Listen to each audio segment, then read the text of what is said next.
Let's go find these giraffes. Or not. Okay, one survival. This place takes me back. How so? It was right after everything went down. I ended up in a triage just like this. And everywhere you look, you just saw families torn apart. The whole damn world seemed to have turned upside down in a blink. You were in the X-Men movie. Sarah? Yes, it was. I can't imagine losing someone you love like that. Really? Losing everything that you know. I'm sorry, Joel.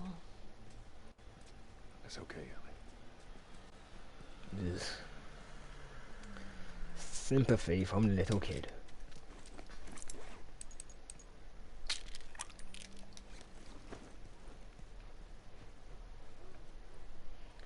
And here are pots. Thank you.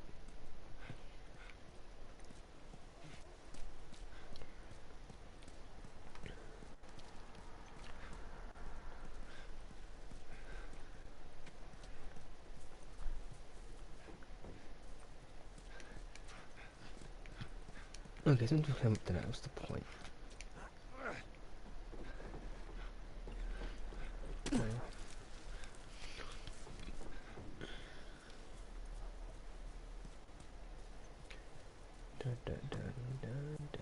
Ooh.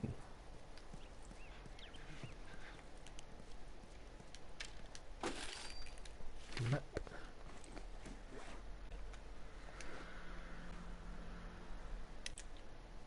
Okay, that's a map.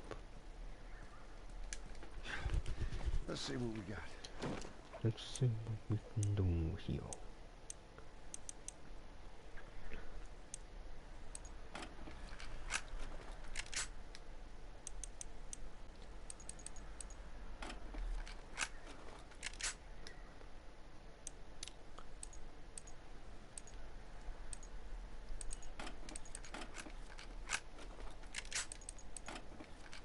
Way more range on this damn thing.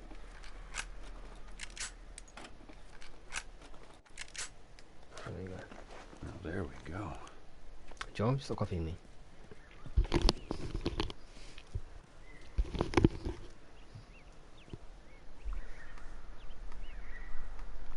Okay. Now where do we go?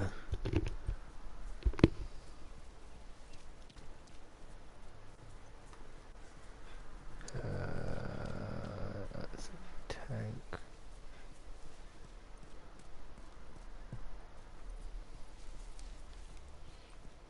Yeah, that's brilliant.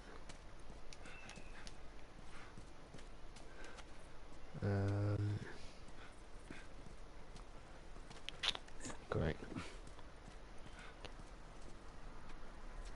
Huh. Ooh. No, that's a pick up, never mind. Ooh. Supplies. Put last now. So where do we go? Dun dun dun dun.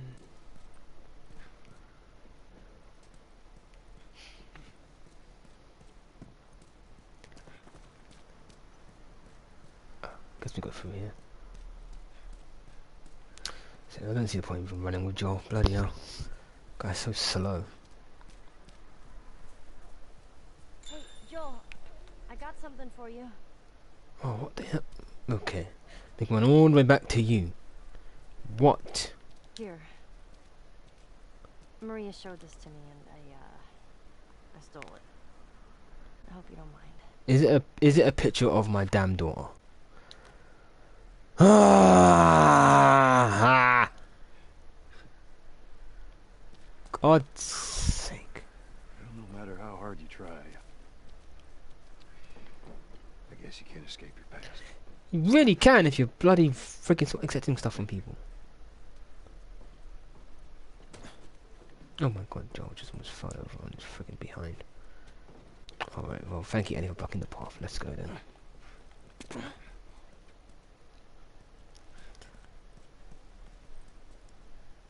What was it? Weird.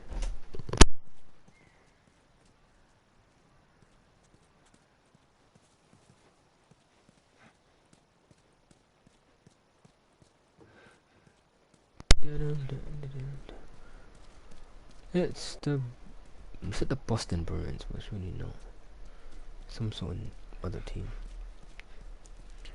Bum, ba-dum, ba-dum. Ba-dum, ba-dum.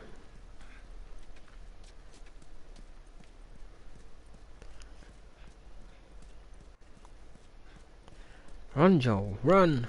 Run, you sack of crap. Gonna be different. Oh, bloody hell. I just know it. What do you mean? They're gonna be there. The Fireflies.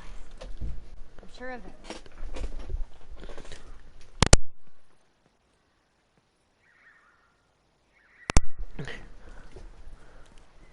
That is like the dimmest torch ever.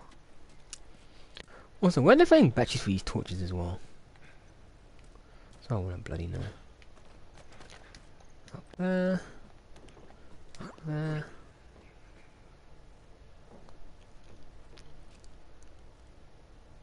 Where the... Really? Come on.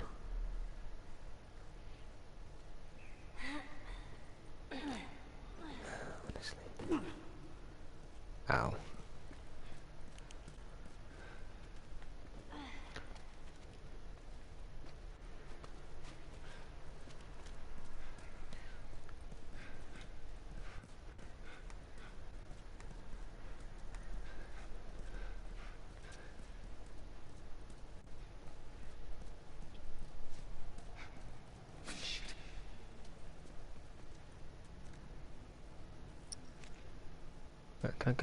Can I came more than one brick?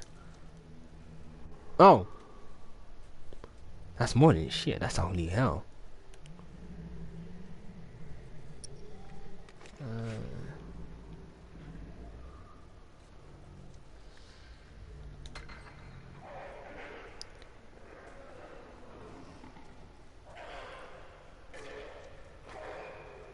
Ellie, hurry up.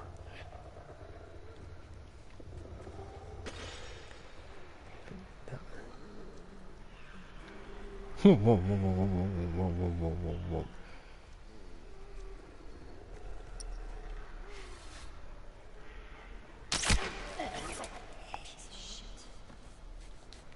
That arrow is still intact, thank you very much. Thank you.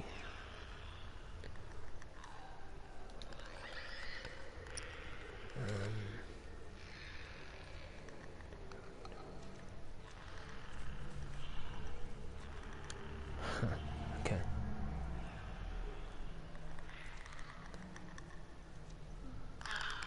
Oh, that's a... Huh.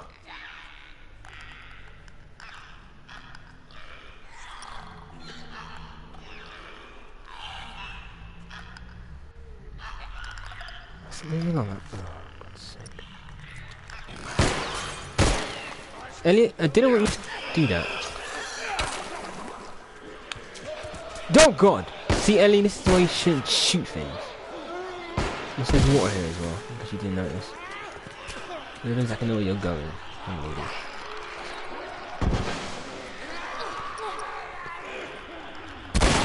Sit down. Sit down. Sit down. Sit down. Sit down. Oh, crying out loud. Sit down.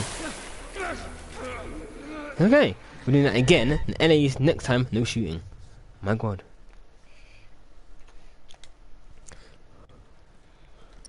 Okay.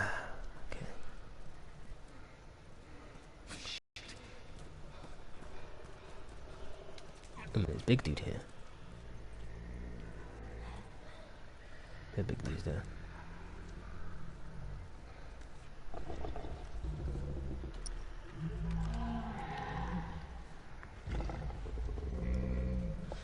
That thing inside you.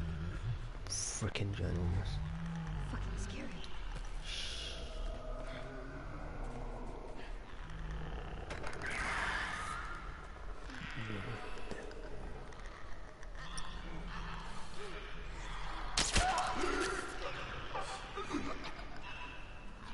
if he didn't bloody shoot it. How loud that was.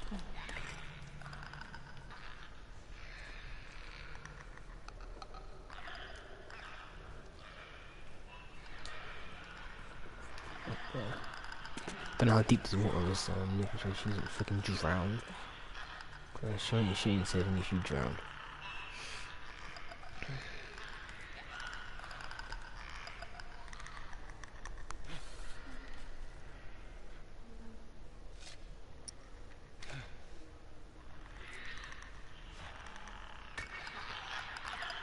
Okay, you're gonna affect it too much.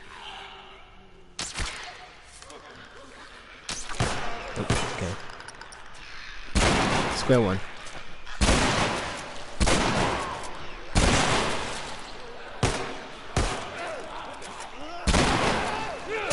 Sit down. Good sir. Sit down.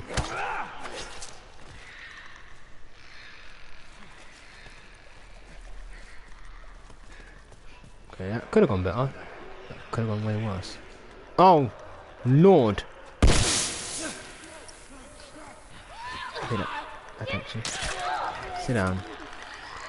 Ellie, move it. Stupid head. That missed. Got him. Got you. Okay. There are way more people than I thought there were. Okay. There are a hell of a lot more than I thought there were.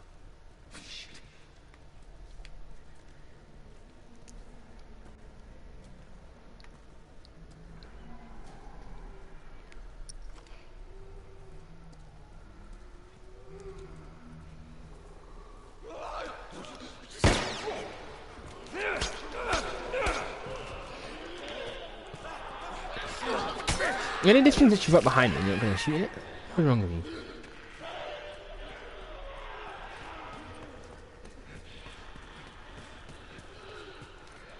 Oh, come on. Oh, son of a bitch. Alright. And it ends that. Dang. Darn it. Darn it, darn it, darn it, darn it, darn it. I'm just messing around now. What's it? Being hella loud. Oh, seriously? Just seriously? Ah! Sir? Okay. Oh, for goodness sake. Had to be you. Get away. Get away. Get away. Run. Go away. Go away. Go away.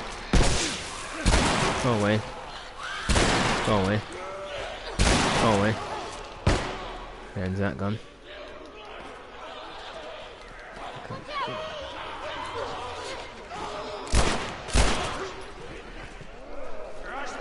My axe? Oh, I've got another axe. Oh my god, there's so many of them. Holy hell. Oh god, there's another big dude as well. Oh, head gone! Cut you down. Shoot that too. Here, let me push you up there. Can't right now, there's too many of them. Oh, Lord have mercy. Time for you to burn!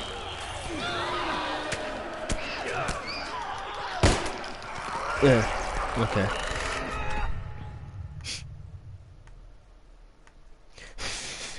Literally taking all my ammo as well by doing that. Okay. Do this again.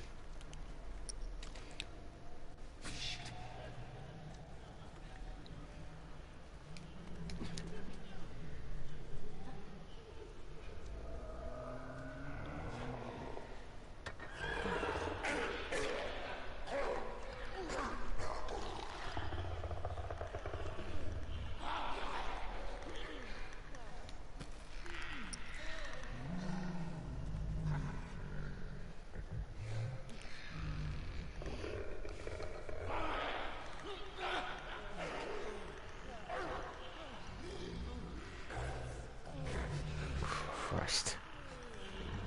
Thought he'd been much further away.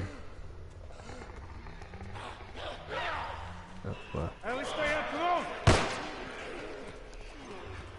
Don't even do anything.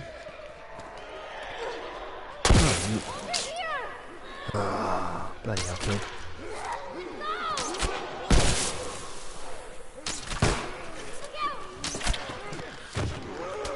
Oh, the pain.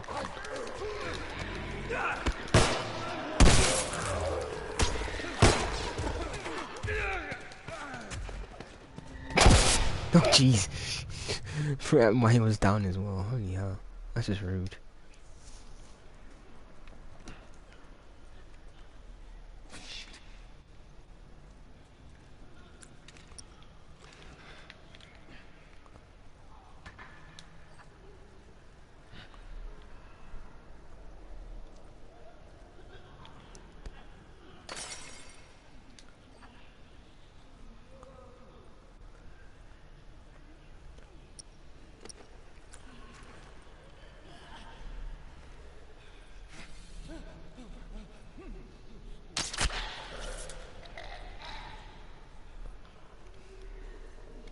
Thank God I put everything to this burner, into the burner.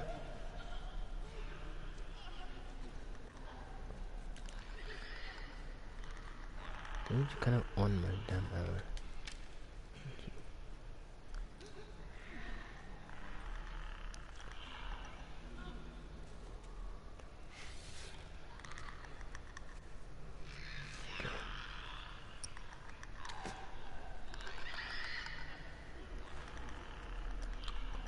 Apparently Joe has no freaking throwing power in his whole body for a bottle. So let's keep on going.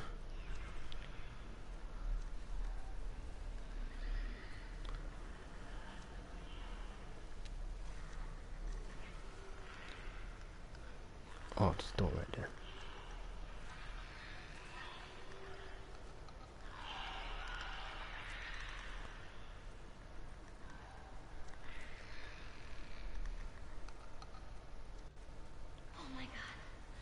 There's so many of them. Can you close this door? Nope, can't close the door. That's not good.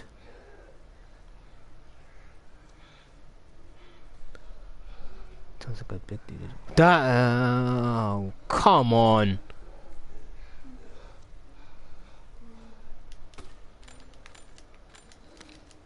It's unfair.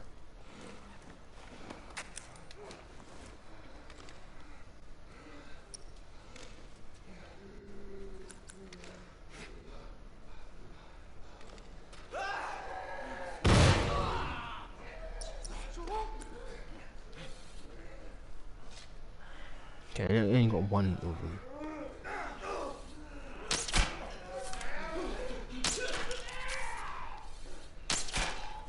There we go. It wasn't a lot, all of them, thankfully. That would be very bad if I did. There's also a door there as well. God. Okay.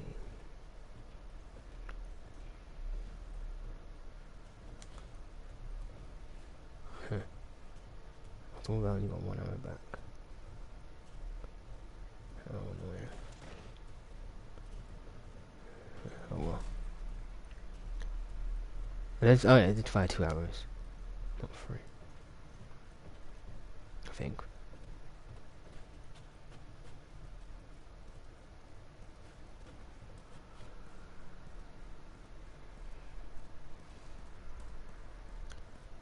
This way? No.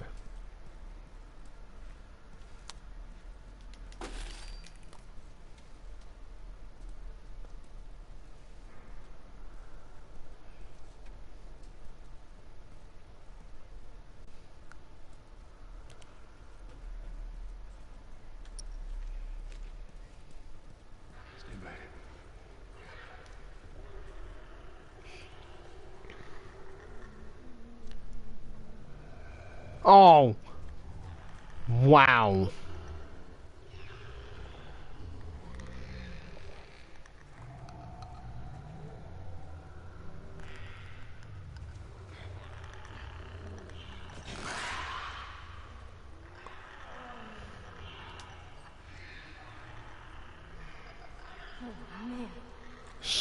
woman. My god. That is impossible to get through.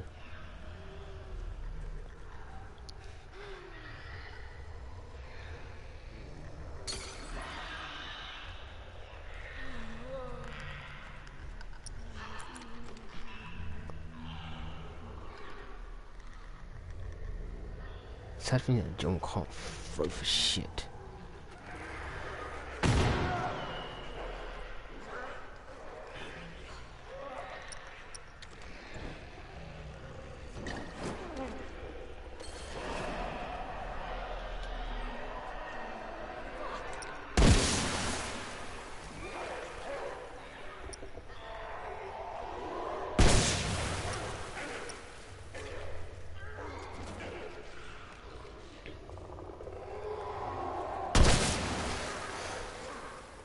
This one's hella confused, that is funny.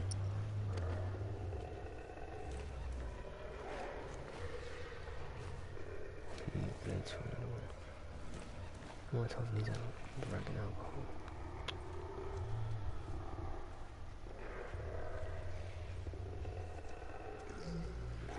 We're still there.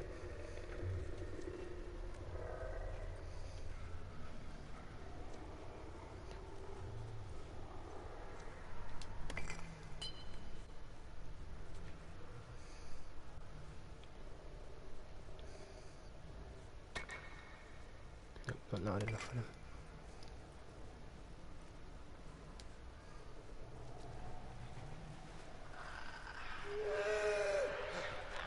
Oh, crap. Oh my god, on that one. I really did.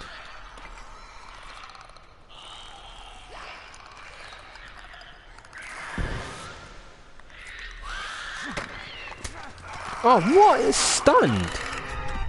Doesn't make any sense. I stunned it with the damn brick. Rude.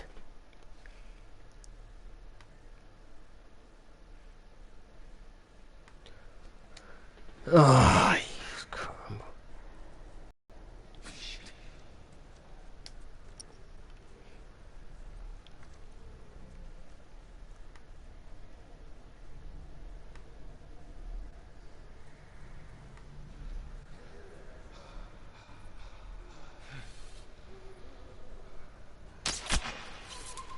Oh man.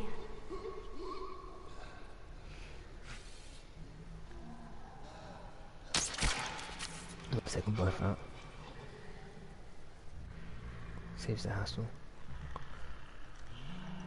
So, altogether there are 3 big dudes to deal with.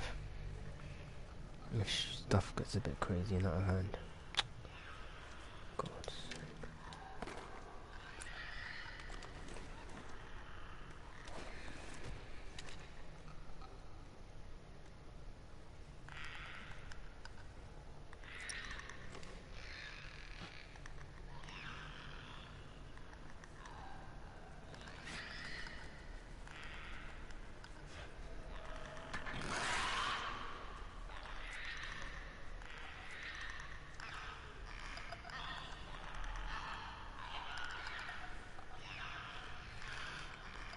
Okay,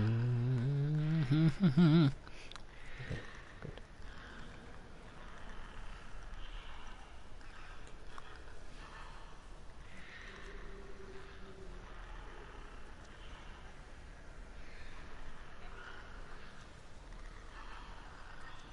Ellie, did you really have to walk right in front of me? Yeah.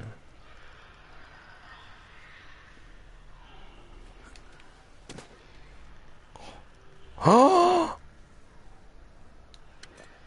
But where's the flamethrower?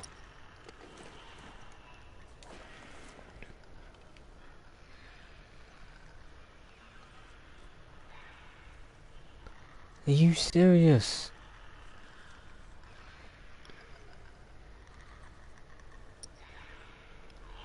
Give me flame ammo, but not flamethrower. That's actually annoying. Actually kind of rude. Oh my god. There's so many of them. Ellie, shut up. Let's just keep at it.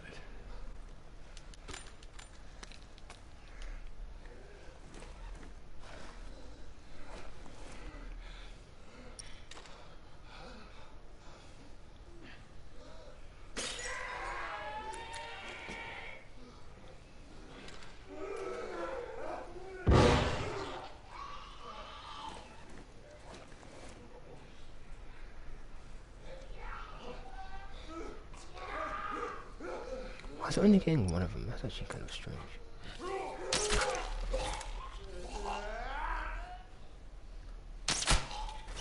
There you go. Good enough.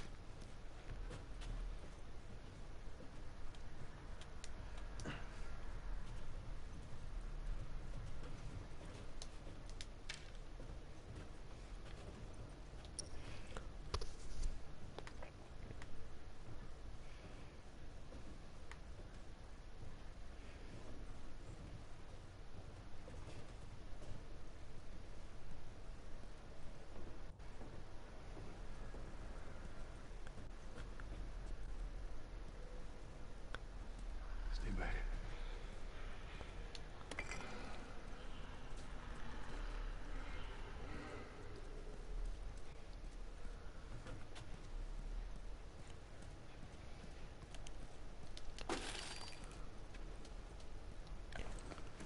Still just the medicare, which I don't really need right now.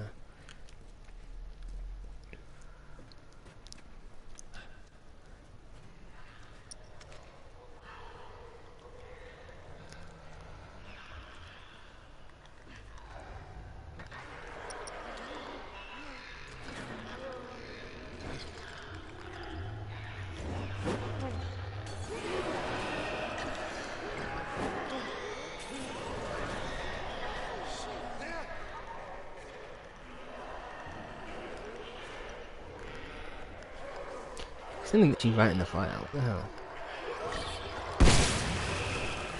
That explains so much.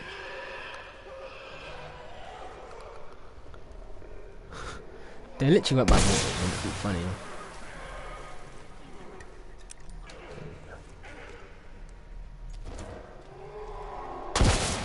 Oh Christ! Okay, that is getting very close.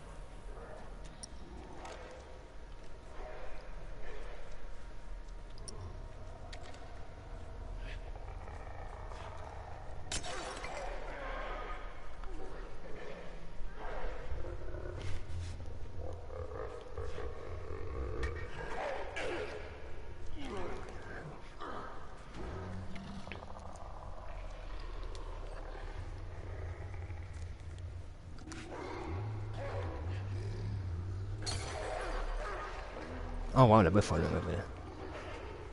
Even better.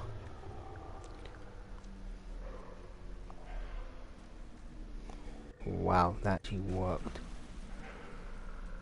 Oh, Christ. Can Ellie actually get in here? Yeah, he can, but we just... Oh my...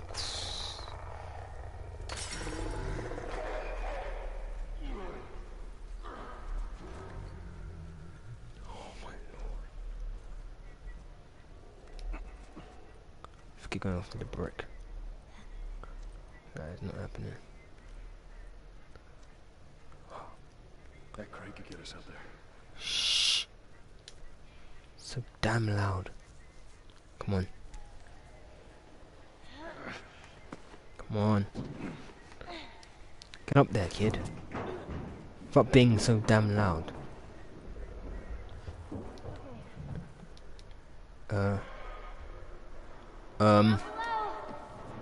Gee.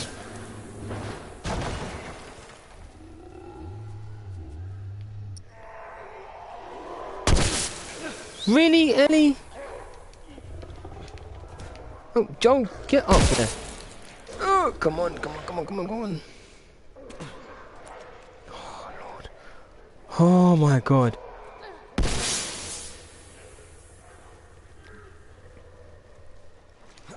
We're good. I don't think they can reach us now. Thankfully, my Lord, that literally had no health left. I don't know how Ellie's gonna get through all this bullcrap. But, you know. Watch your step. That water looks pretty deep. Looks more than pretty Hey, that's deep. what we can do once we're done. What's that? Swimming lessons. Teach me how to swim. You got it. We can't reach that.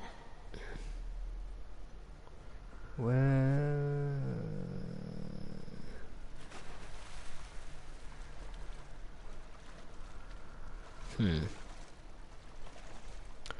predicament. Deep must have gone in the water. Yeah, ooh, barely. Huh.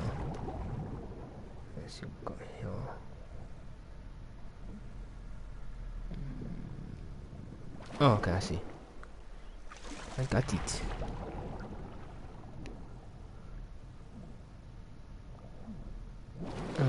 I'm on the other side. Okay. All right, hold on. Let's kick it down for her. Oh, it's right there. We'll do this.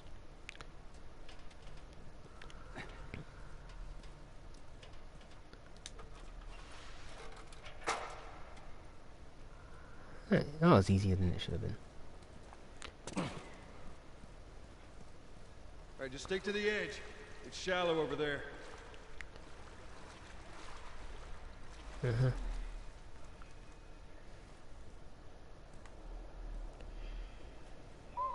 Oh, freezing. Shut up. Don't complain. And another jam door. Oh, so there's a thing behind it as well. All right. On your foot. Okay. Just don't die, because there's actually a freaking thing right there. Get that door open. Could you be any louder?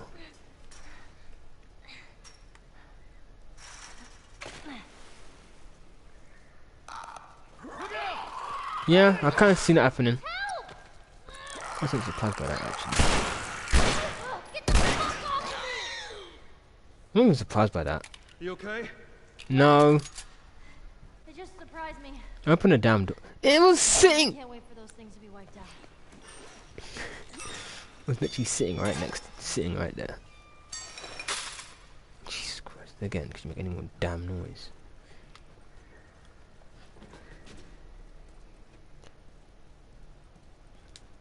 Boop. Okay.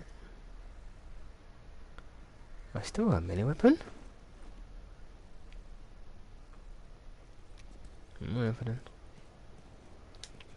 This is a good spot.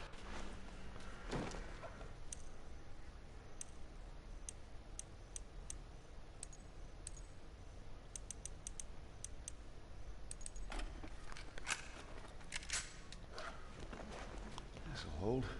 That axe is actually pretty damn useful.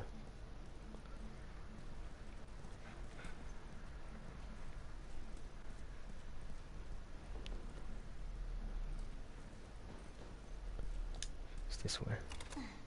Watch your head. Need a full shave.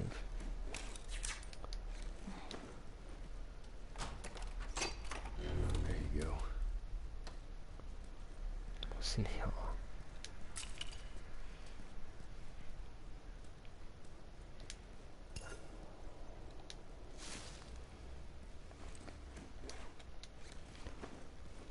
I should have just done that and checked.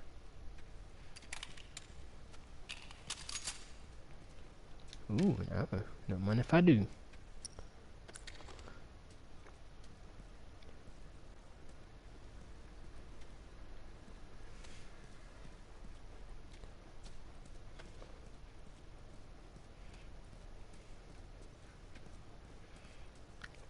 Okay, let's go. Oh, the kid just ran off anyway, regardless.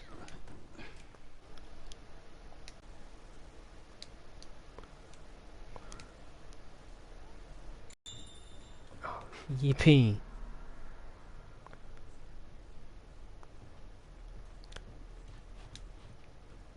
Sure? No? Okay.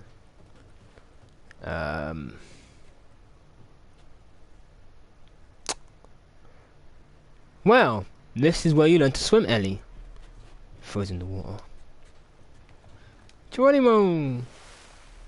Bye-bye. Just stay put. I'm not going anywhere. No, we're not gonna get you anyway. Anything else in there is dead. Nope, can't get up there. Oh shit. Alright, that's a jump that John can definitely. I ain't making that jump. Oh, well done. If you jump like an actual human being, maybe you could have. Not like. Okay. Give me something we can use.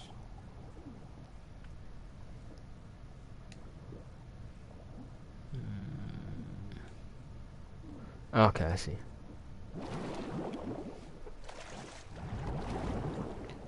John, get your stupid self down there. Not that way.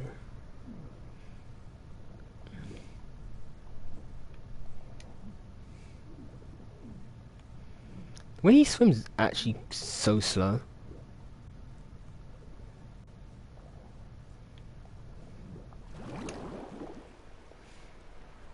Okay. Oh.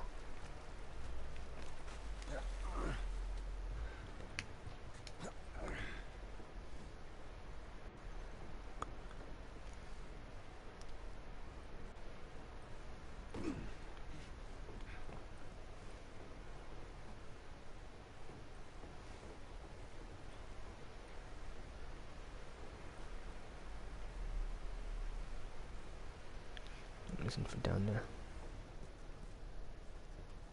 Huh. Oh, there you go.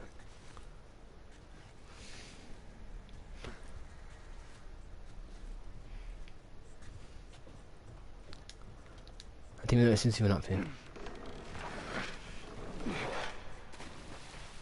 Alright. Literally, you could have thrown that near where she was. You know, just to save the hassle.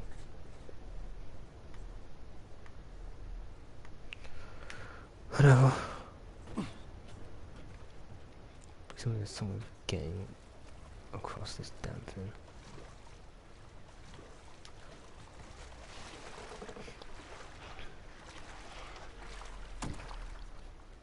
Oi, kid.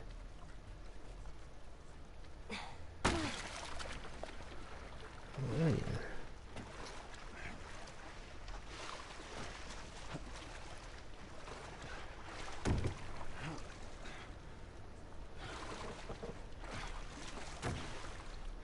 Oh, this way.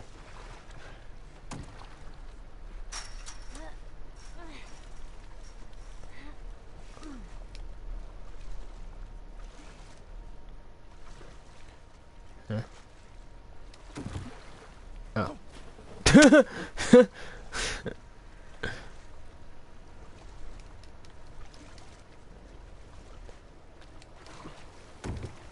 He doesn't even try. It's kind of funny. I don't anyway.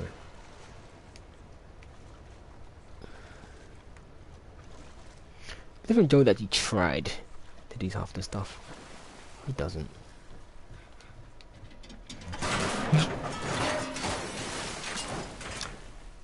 Cause that would have been too easy.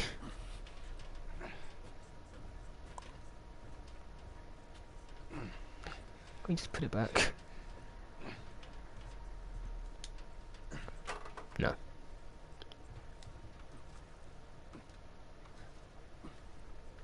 Again, Joel, you could literally climb up there. Christ's sake. I think just gotta wonder is what goes through this guy's head. I could go up there, but I'm not going to.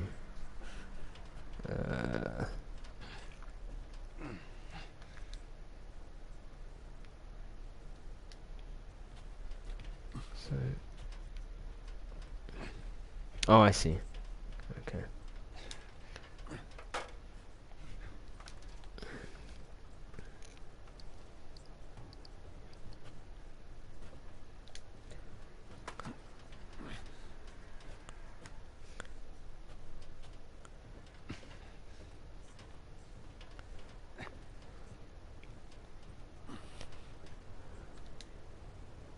Nope, I didn't see go there, did I?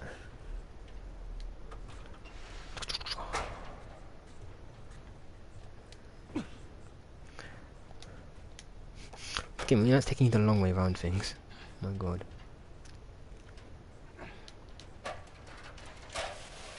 Boom! Oh, just about finished fits as well. I'm surprised.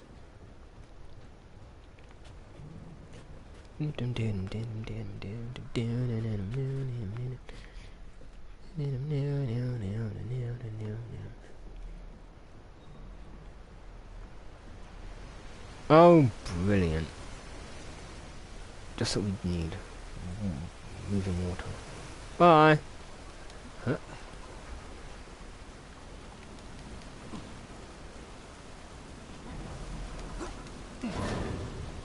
Crying out loud.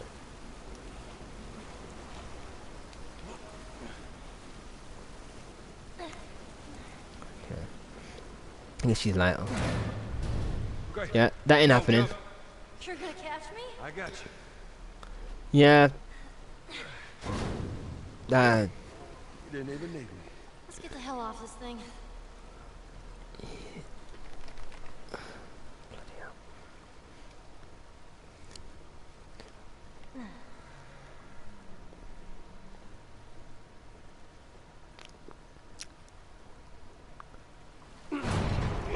Well done, fatty.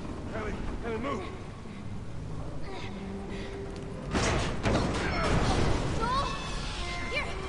Oh my god. Jesus. Oh, no one have to do this.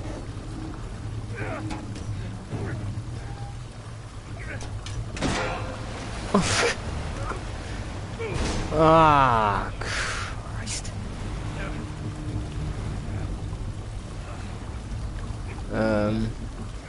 Oh, it stopped.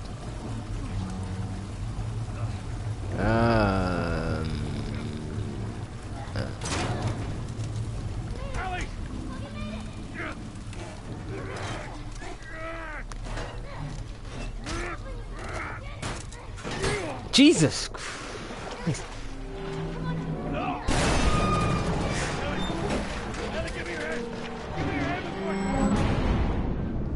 Alrighty then, now we're gonna get this kid. Oh, never mind. This game's gonna take me to wherever.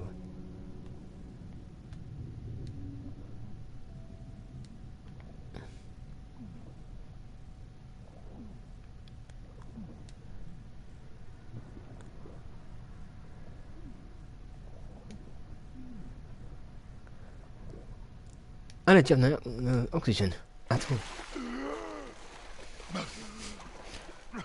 Oh, the game just did it for me. Bloody hell.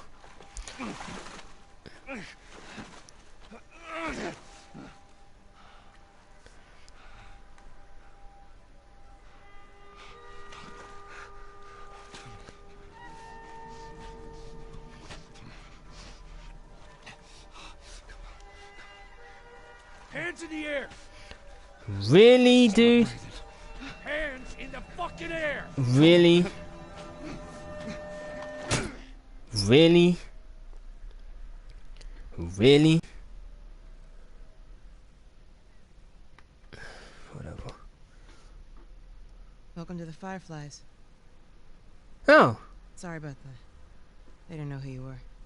And Ellie? She's all right. They brought her back. You came all this way.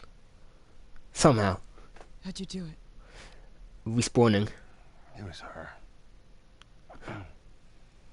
She fought like hell to get here. We died a lot. Wasn't very nice. Maybe it was meant to be. Yeah.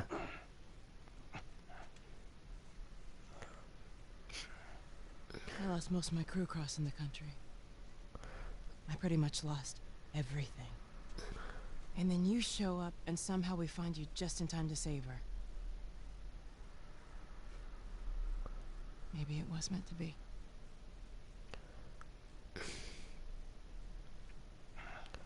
Take me to her. You don't have to worry about her anymore. We'll take care I of her. worry. Just let me see her, please. You can't.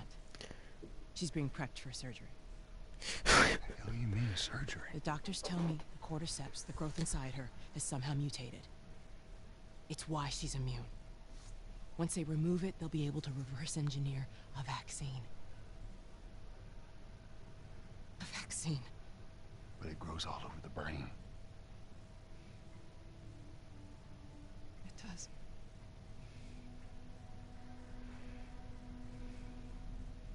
Find someone else. There is no one else. So you were gonna show me where... Alrighty then. I get it. But whatever it is you think you're going through right now is nothing to what I have been through. I knew her since she was born. I promised her mother I would look after her. Then why are you letting this happen? Because this isn't about me, or even her. There is no other choice here.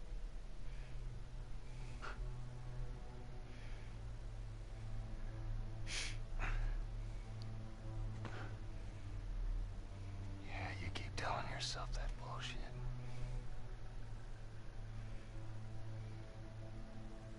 March him out of here. He tries anything, shoot him. Wow. Don't waste this gift, Joel.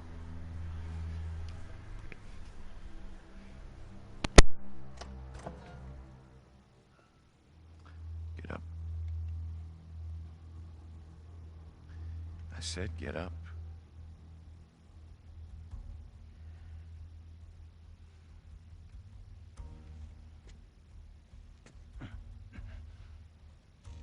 Go on. Move.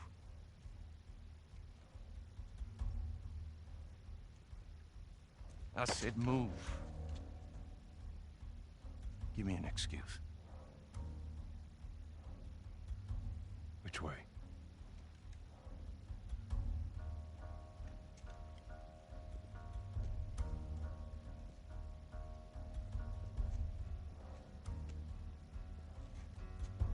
What the fuck you doing? Keep walking. I said keep walking. Where's the operating room? I ain't got time for this. Where? Top floor, the far end.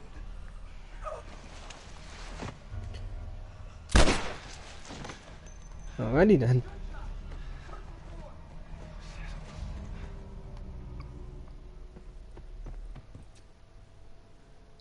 He's in here.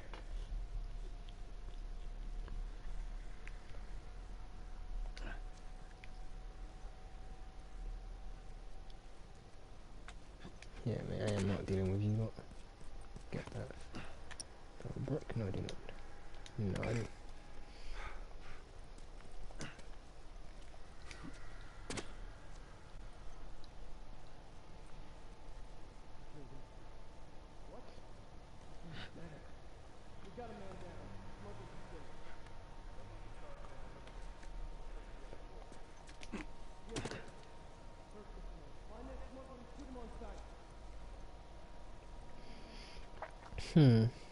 Okay.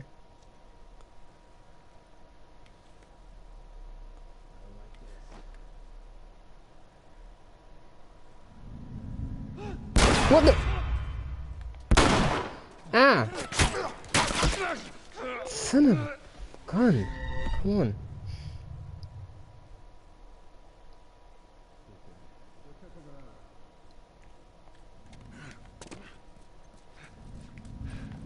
Oh, I see.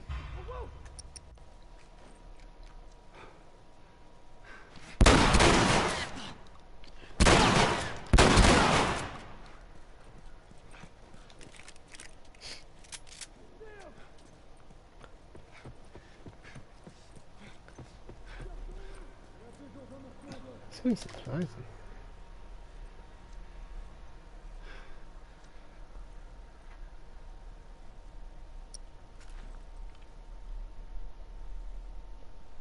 Holy! It's got a damn machine gun. Alright there.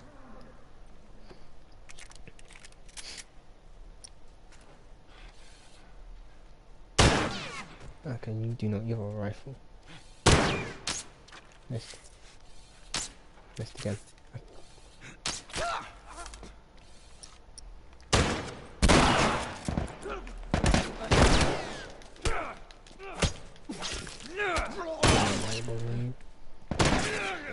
Good, I get my ammo back for missing a few shots.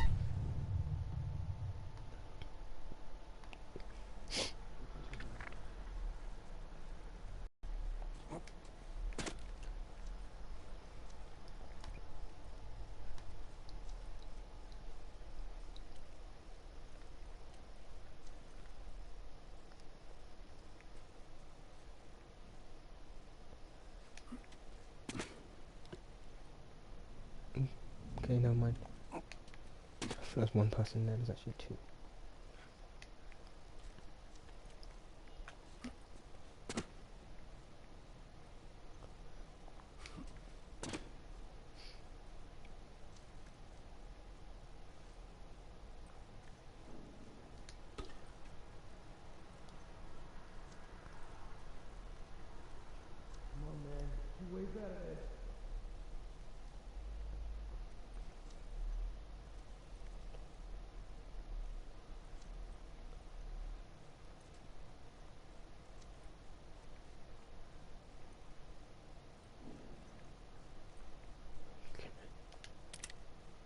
Guy's gone.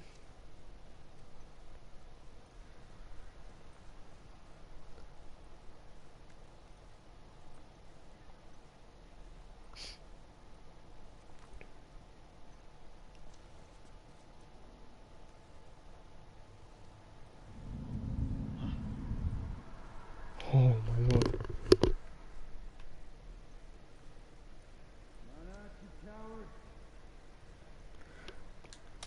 So it's like 5 of you guys with flashlights. I don't think I'm gonna be running into anything stupid right now.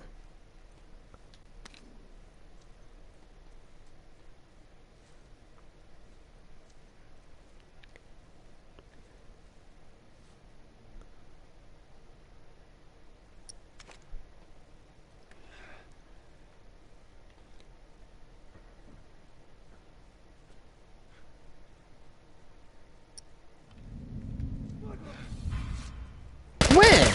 Oh god. Okay. Alright, well that's just unfair.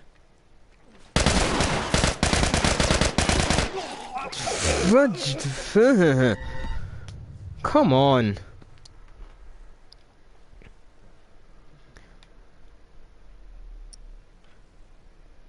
Okay, I see what I may have to do with these two.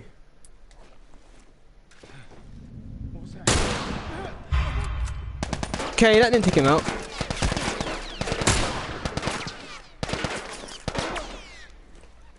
That did nothing but injure him slightly.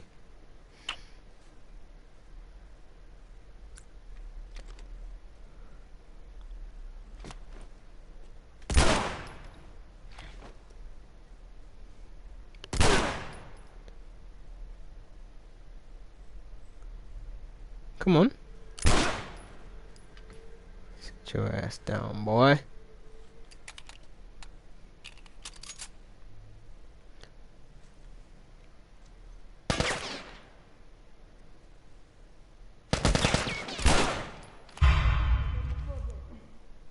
Okay, that sound was unnecessary.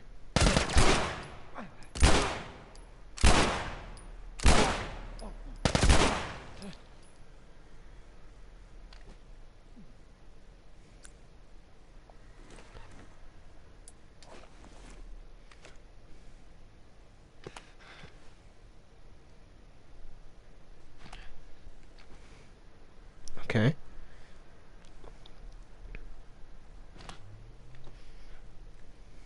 Just running all over the place.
Right in.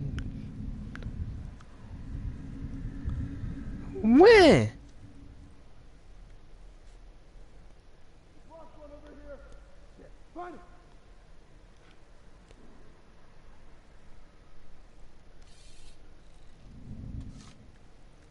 Let's check over here. Fair enough.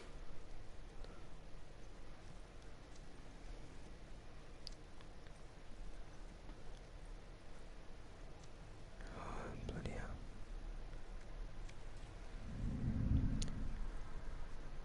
Okay, they make noises just for the sake of making noises now. That's actually starting to piss me off. I don't like this.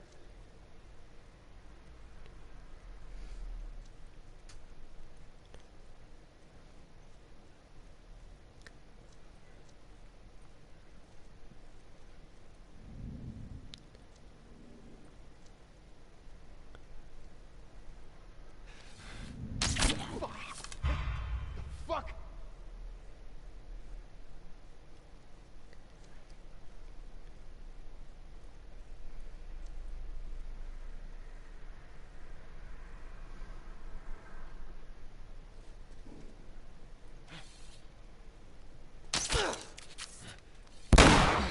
Bloody hell. Didn't think that take me that much health.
Lord.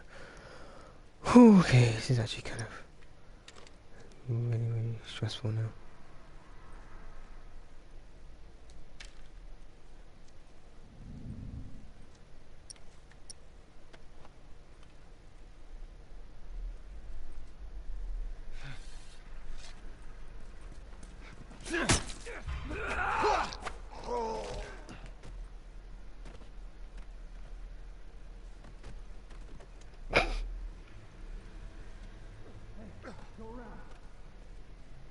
Oh, bloody hell.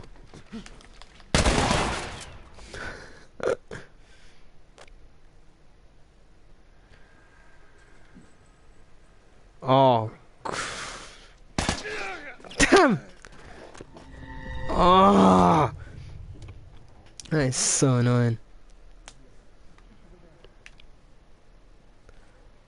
Huh?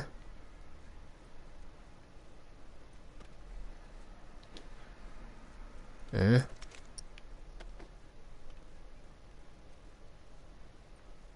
Huh? What? Oh, the guy over there.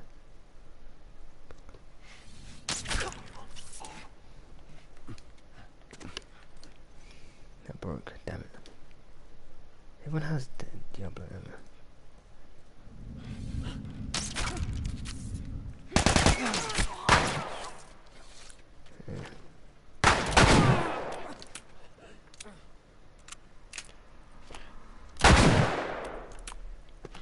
Gone so damn loud as well.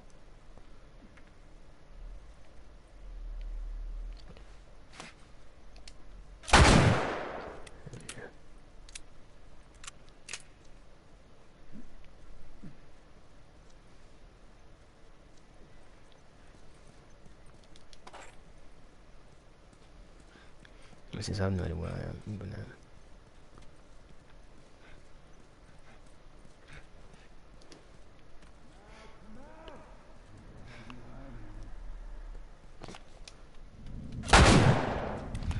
Really? Oh, bloody hell. Well, hey, these lot had pickups as well. And they, no, that respawn isn't pickups. So inconvenient.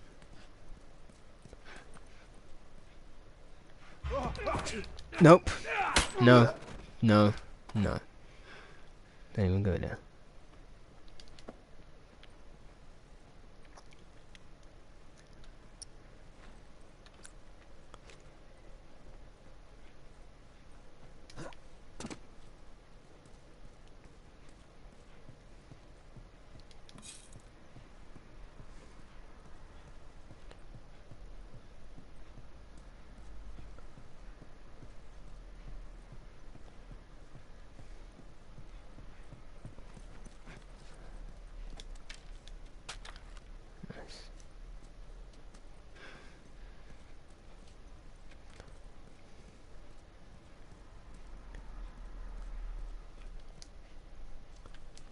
How much ammo does it have in it though? 8. 8 shots. That's much an assault rifle, there's only 8 bullets in it. But they're picking the damn thing up.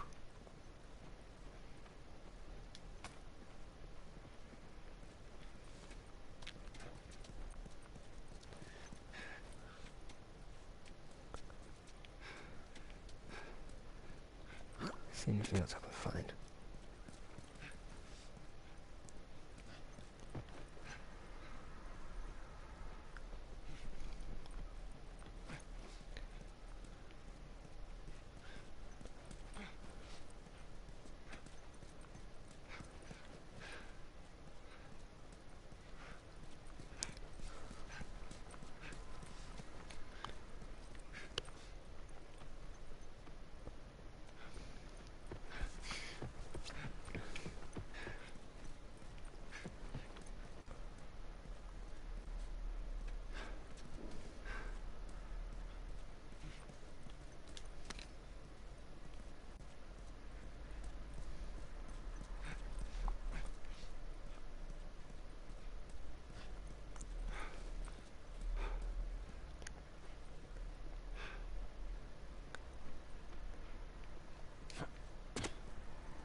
Damn it.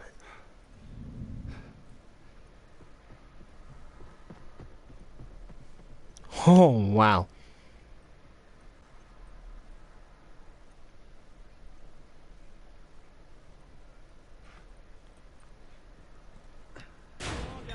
Oh my. I didn't do anything wrong. Fudge!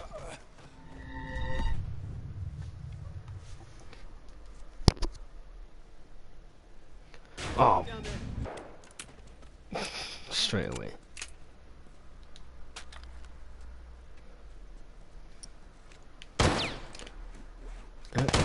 Jump.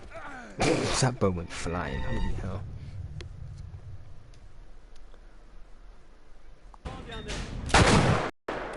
Ha!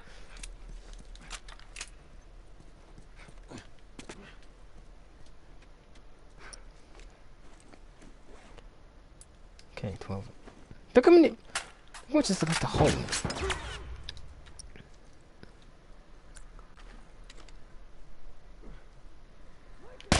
Oh, ah, yay, yay, yay, yay, yay, yay, yay, yay, yay. I'm just gonna get annoying real quick.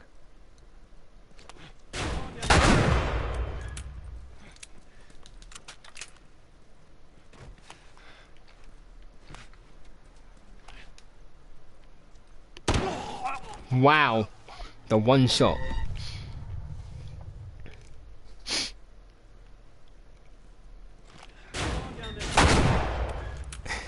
just slumps to the ground. No! No! No! No! No!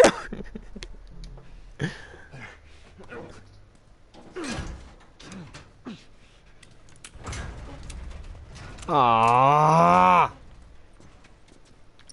So annoying. Really?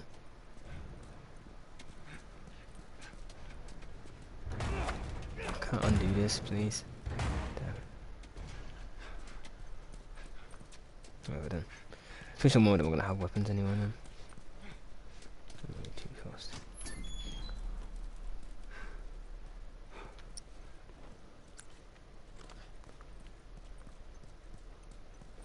There's that way and there's this way.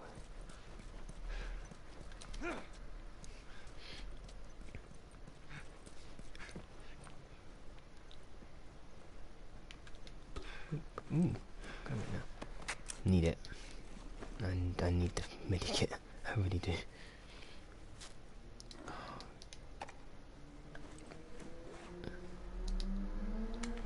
It's 5:30 p.m.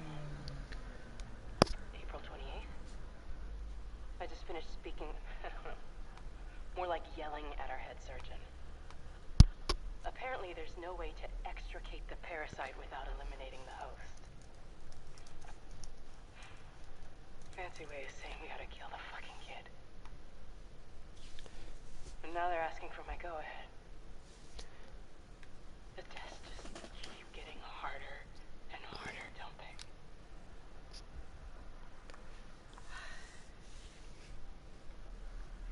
I'm so tired. I'm exhausted. I just want this to end.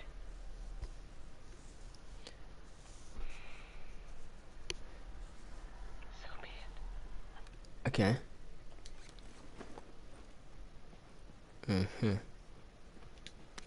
I could almost be classified as a suicide note. Just saying.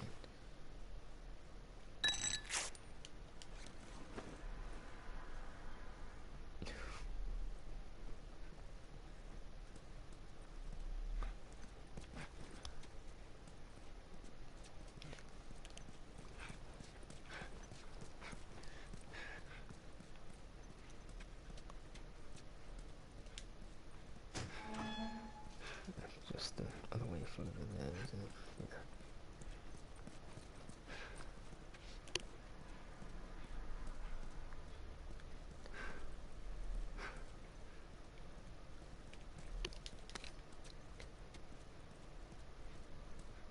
Bloody hell, what the hell are they doing in here? Oh god. Stuff.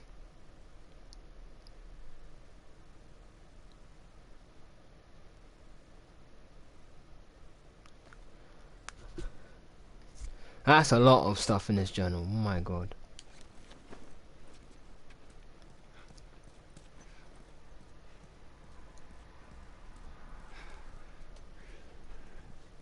Yeah, that's it.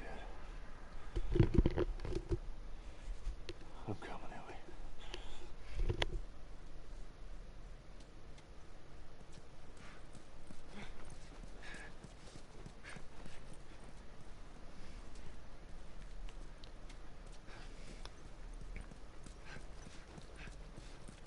Okay, that's going just the door over there.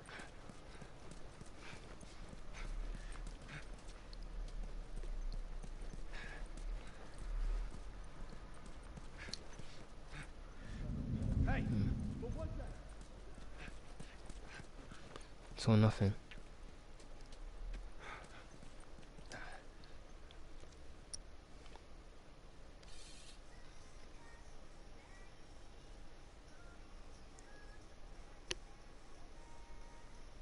Come on. Yeah. Fine, I mean, come out then.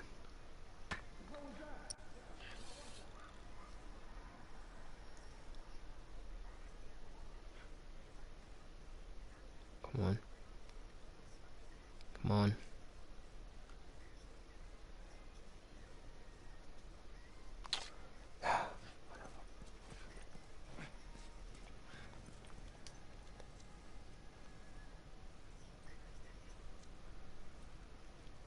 Wow.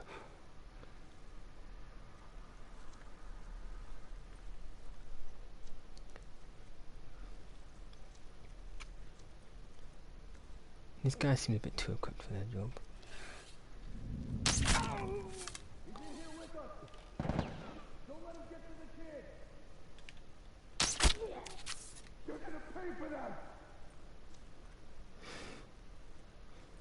Damn too. Bloody guy, body armor. God's sake.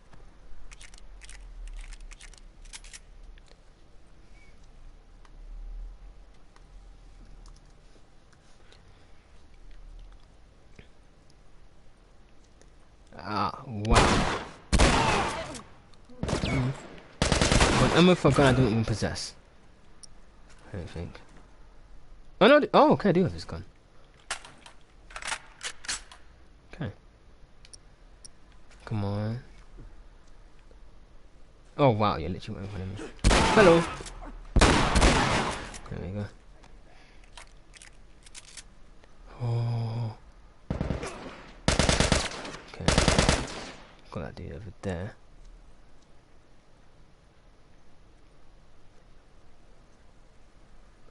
Completely unaware what's gonna happen to him.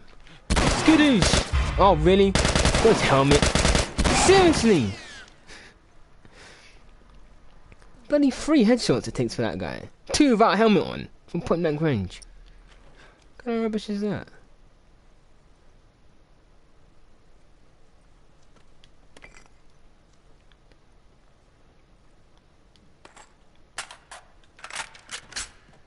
God, that could be it. Could have been any louder than a reload. Oh my god. You got any surprises for me? BOOM! BOOM! 2 bullets. That ends that gun. Wow. I literally have no bullets left in any of this stuff.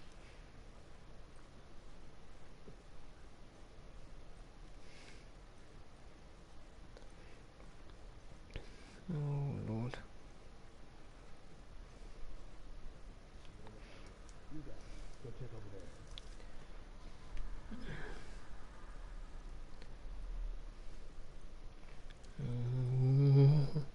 I'm going this way.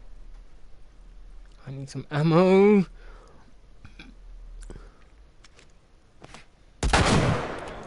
Oh, bloody hell, this gun. Nope, missed again. Cover me. I'm moving up. Oh, I know this guy's gonna come from here. Missed. Son of a bitch.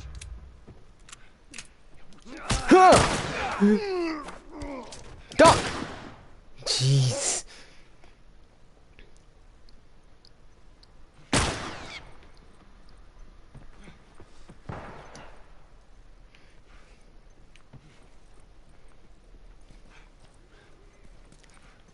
Cutting it real close, Joel. You're cutting it real close.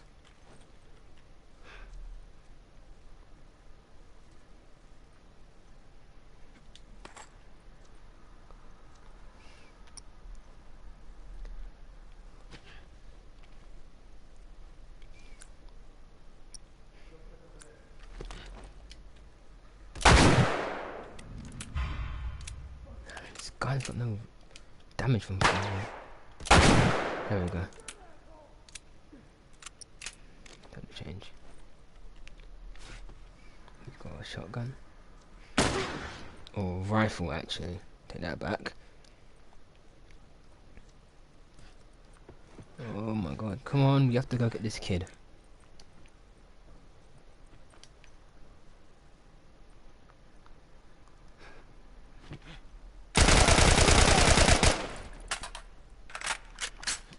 Overkill?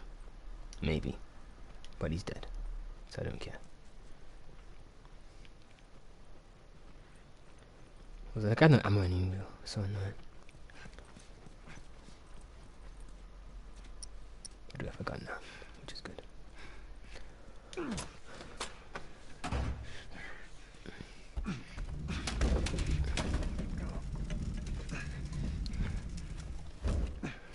I should buy me some time. Okay. just check every single door for anything at this point. I need a medikit. Okay, pointless door is very pointless. What's this, another morning thing? Hey, Anna. It's been a while since we spoke. I just gave the okay to proceed with the surgery. I really doubt I had much of a choice. Asking me was more of a formality. I need you to know that I've kept my promise all these years. Despite everything that I was in charge of, I looked after her. I would have done anything for her, and at times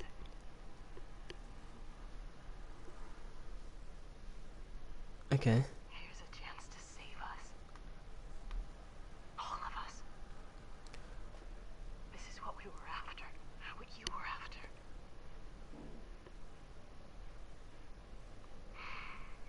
They asked me to kill the smuggler. I'm not about to kill the one man in this facility that might understand the weight of this choice. Maybe he can forgive me. Oh, I miss you, Anna. Your daughter will be with you soon.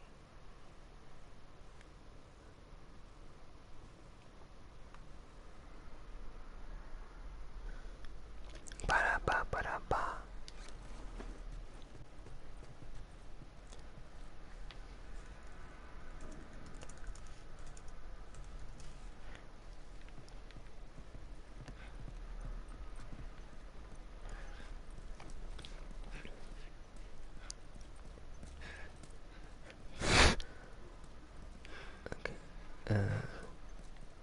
Anything over here? I'm literally walking around on like no health. God.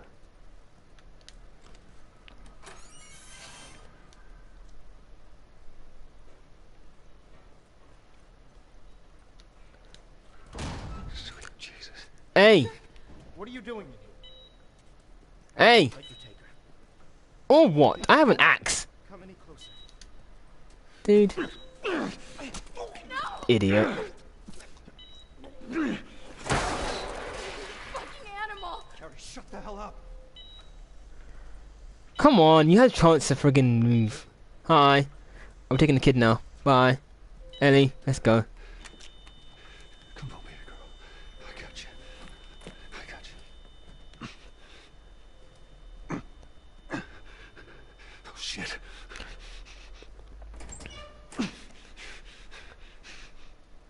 Oh, I have to carry her with no health? I have to carry the girl around with no health. I'm getting you out of here, girl. I got you. I got you. Come on. Tell me which way. Oh, God. We're okay. We're okay. Run, Joel! Run! I said get back! Hey, stop!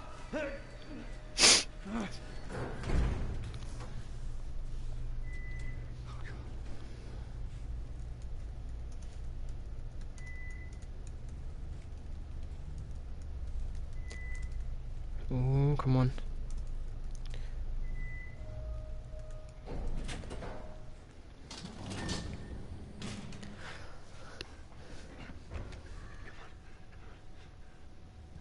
You can't save her. Oh, for the love of all hell. Even if you get her out of here, then what? How long before she's torn to pieces by a pack of clickers? Oh, please, that's happened to me times At already. least she hasn't been raped and murdered first. Really? For you to decide. You're gonna go there with this? Christ's sake. You know it. Look. You can still do the right thing here. I don't believe you. She won't feel anything.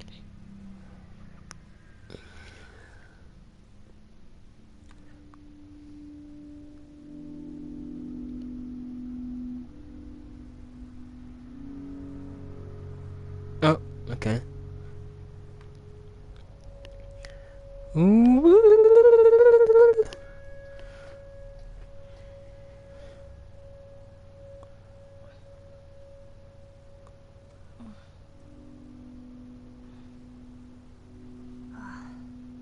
What the hell am I wearing? Just take it easy. Drugs are still wearing off. What happened?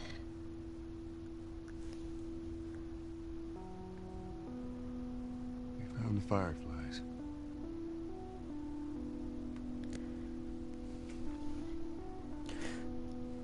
Turns out there's a whole lot more like you, Ellie. Oh, is that it? People that are immune. There's dozens, actually.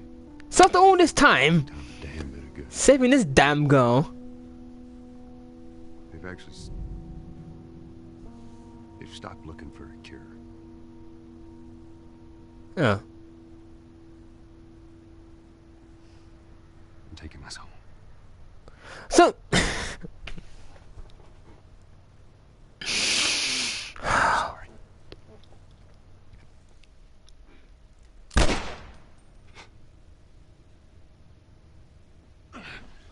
So after all of that fuss of taking the girl here, nobody cares? Wait, Jesus. let me go. Please. You just come after her. That's deep.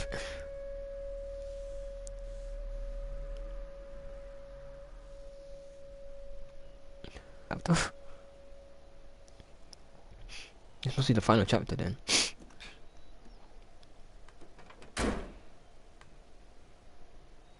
Well...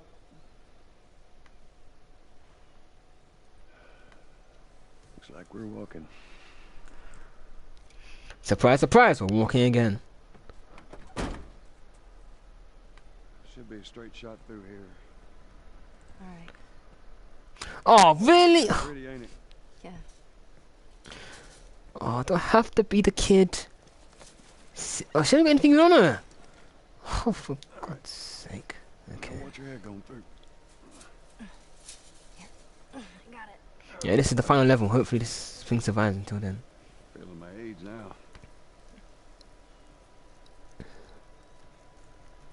Don't think I ever told you, but Sarah and I used to take hikes like this. I think the two of you would have been good friends. I think you really would have liked her. I know she'd have liked you. I bet I would have.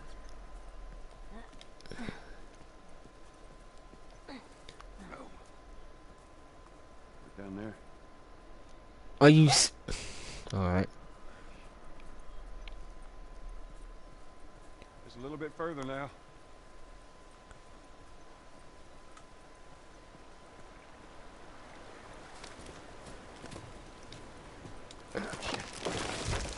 Thanks, Joel.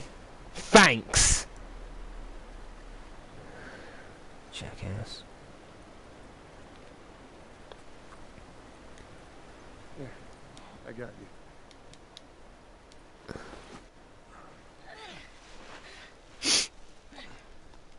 All right, come on. Hey, wait.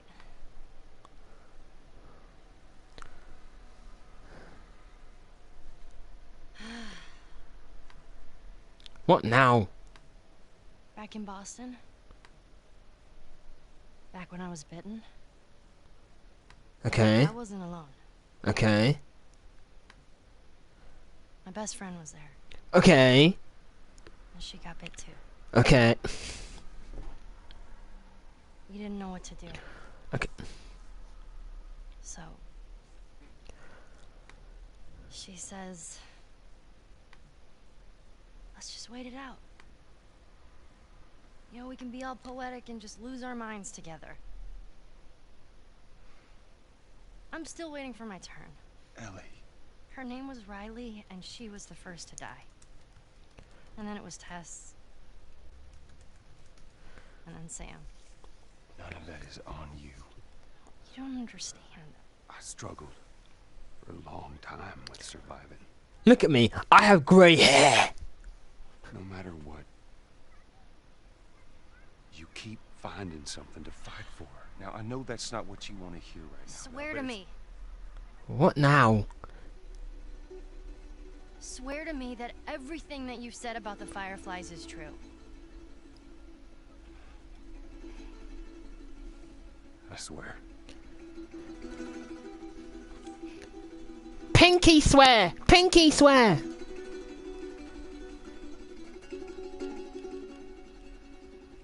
Okay?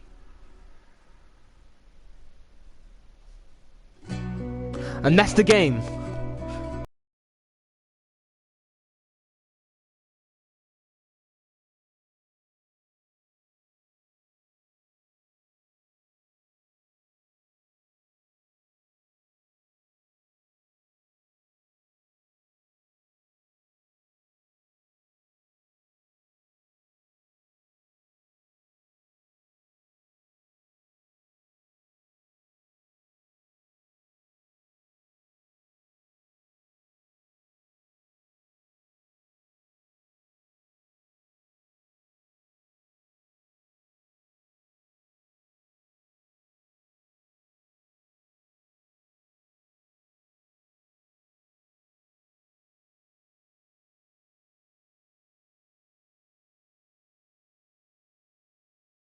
What's the other team gonna have? Okay, so it's gonna be Manhunt and JSW versus. Be my next 2 games to play and try and complete.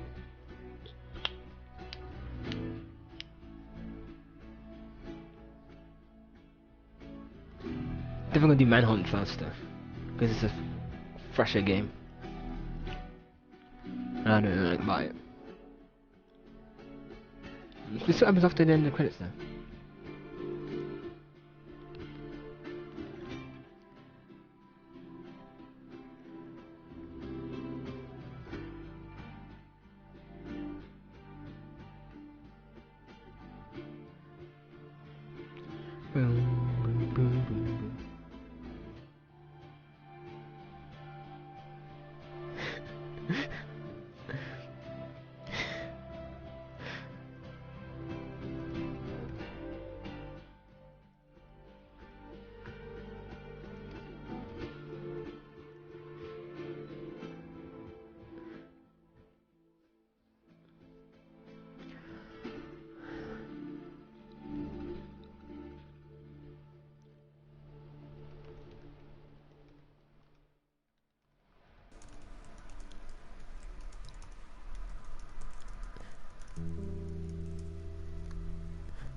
What the hell? Dogs, you know, as mascots and stuff.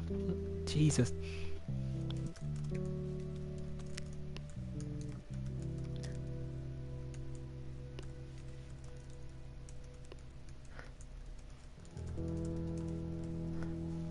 Nolan North, surprise, surprise.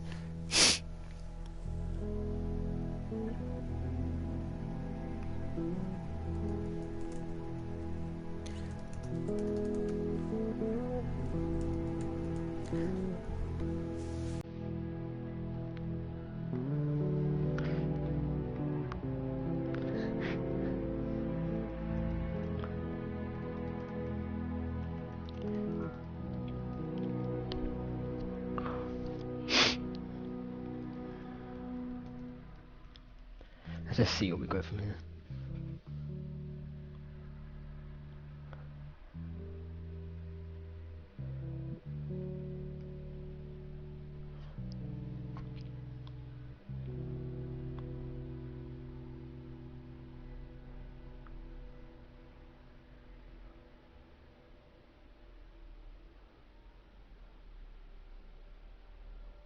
See, oh, come on, it's still more credits. Jesus.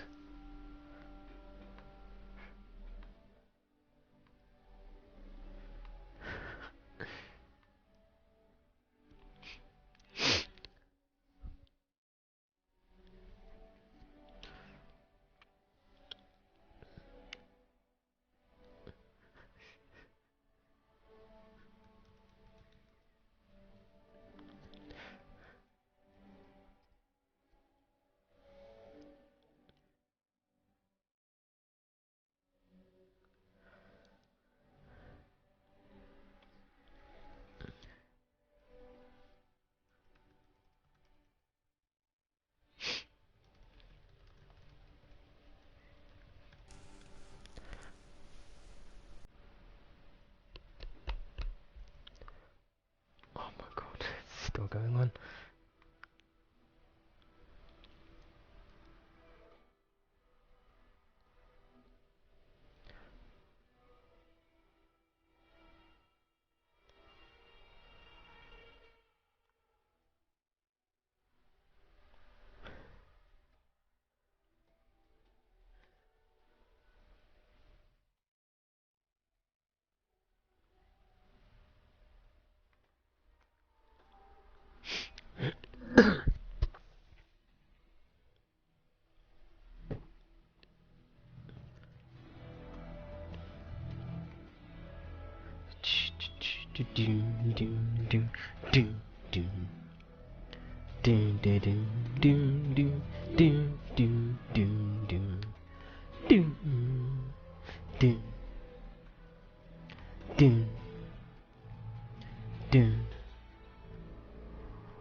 Bloody hell, it's long ass credits.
Okay. Anything else?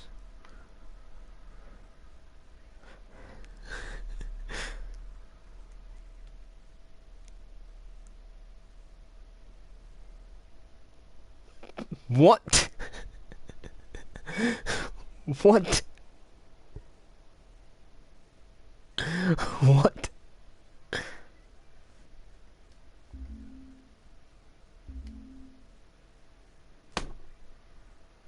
For Christ's sake. Alright.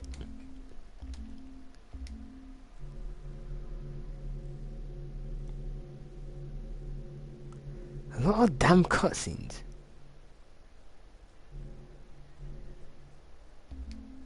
Let's see what this is.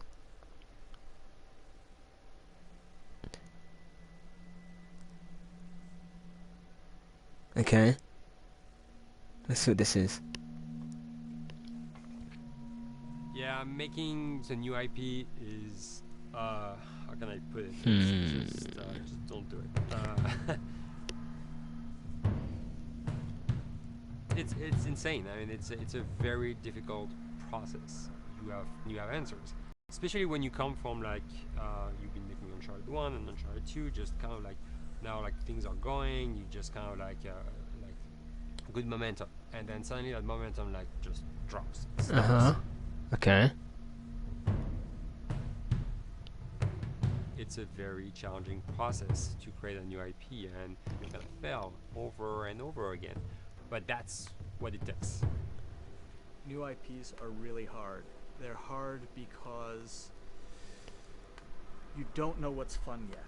You're building new tech, new AI, establishing new characters, new art, all this. You don't get to get that controller in your hand for like 6 months to a year. you don't know. You don't know what it is yet. I remember like ages ago coming on the project and what are the infected going to do? Like, what are they going to do? They're going to behave like this. I'm like, okay. We're like trying to imagine what's going to happen. Fast forward like 4 months, they don't do that at all because it didn't work, right? It's hard mode, right? Like, it's game development on expert. There's a big thing about making a game, right? Which is a game has to be fun.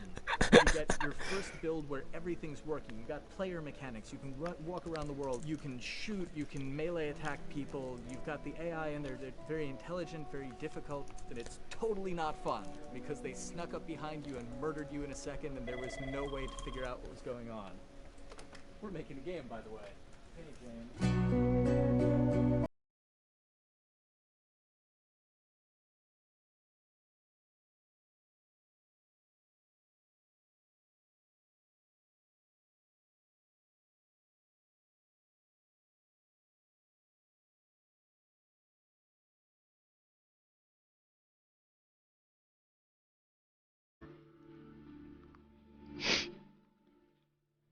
The company has grown quite a bit since I started. I think I was the 12th employee or something back when we got started, but we've tried to stay true to those smaller studio roots. I've been here for 16 years. There's just no reason to leave. I just like the environment here. It's very The way we work on it is kind of special because we don't really like hierarchy or bureaucracy, and no one is really just a manager here.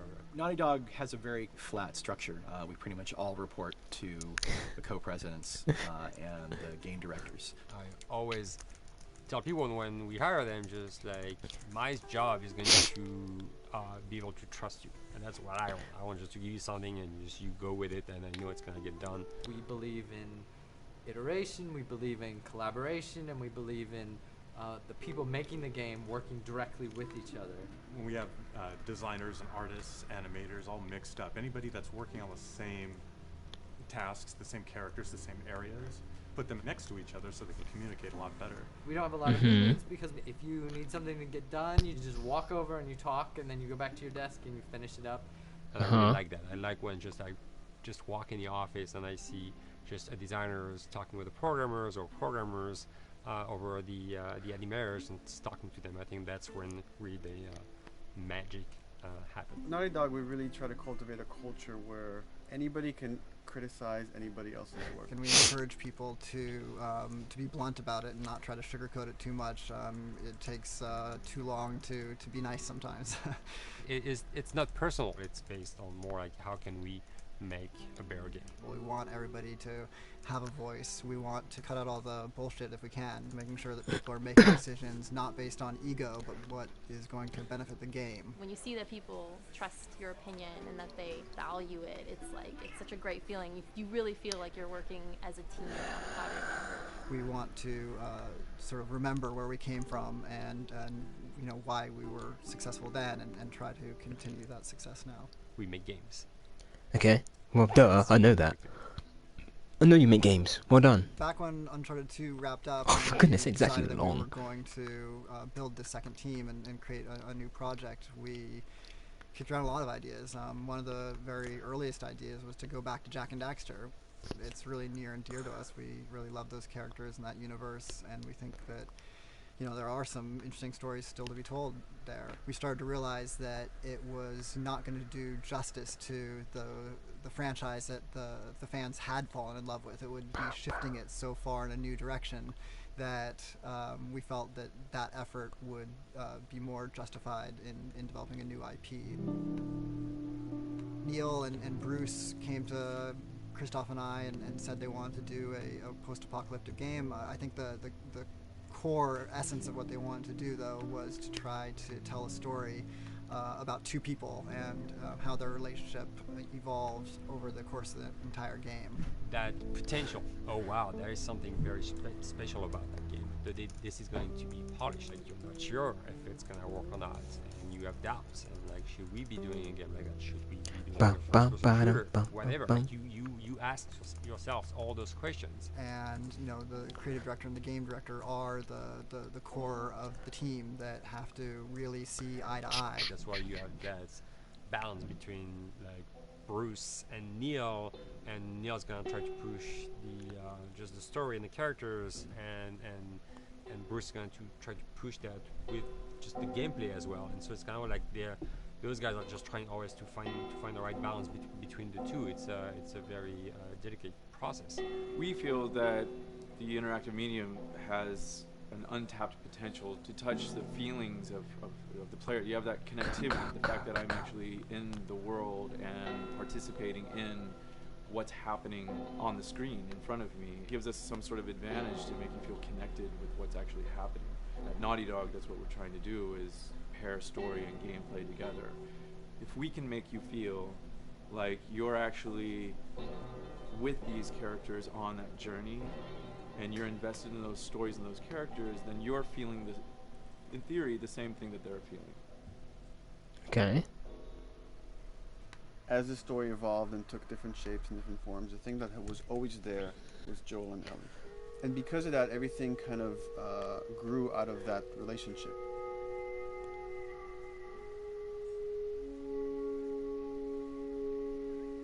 We've seen kind of that role of the anti-hero change, especially over the last 3 to 5 years, to where before it was like, you know, the thick-neck mercenary kind of guy.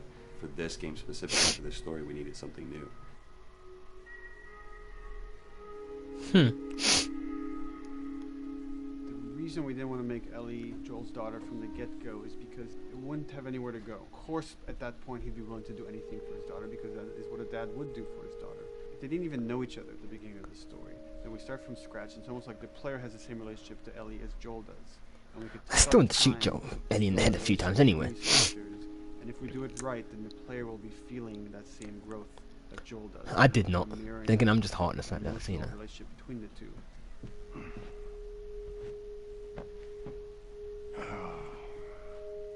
What are you doing? Killing time. Well, what am I supposed to do? I am sure you will figure that out.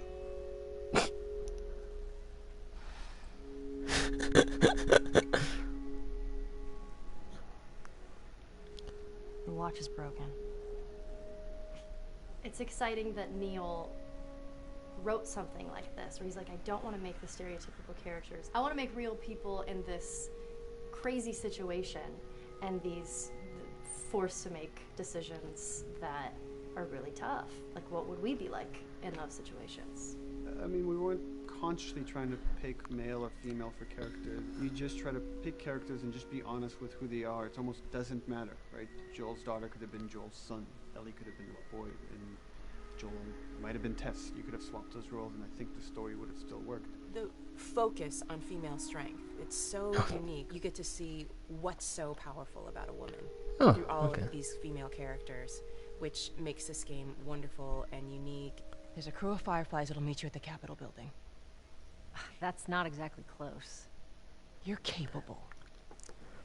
You hand her off, come back, the weapons are yours. Double what Robert sold me. Speaking of which, where are they? Oh my, I actually forgot we was going out to get weapons for our group. Bloody hell. I want Joel to watch over her. Whoa, I don't think that's the best Ellie.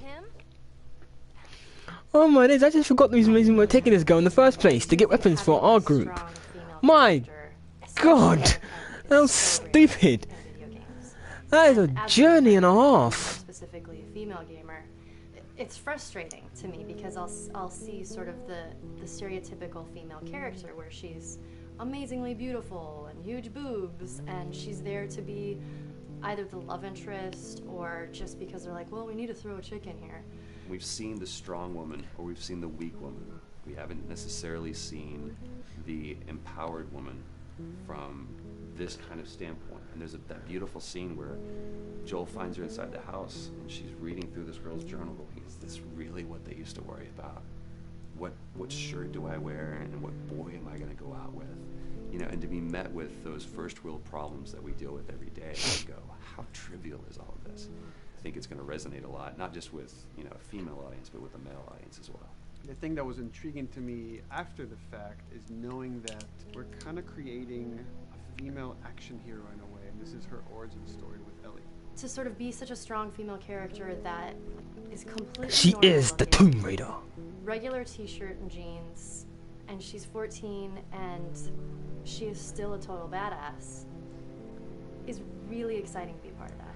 There's so few non-sexualized women in video games, especially in the main role, that we were kind of proud that we were creating one. It's very complex, and without the players knowing it, she becomes the protagonist by the end of the story. And that's why she's in the front of the box, and that's why we've been promoting the two of them together so much. It is a dual protagonist game, and I noticed. yeah. Although you spend most of your time as Joel, though. To think about Sake. it that way. Really? You put that there? We couldn't talk about it. In fact, in interviews we've been lying about it, saying you never. Clearly you're playing on easy because bloody It's so hell. important for that to be a surprise. Sorry, journalists. Here we go.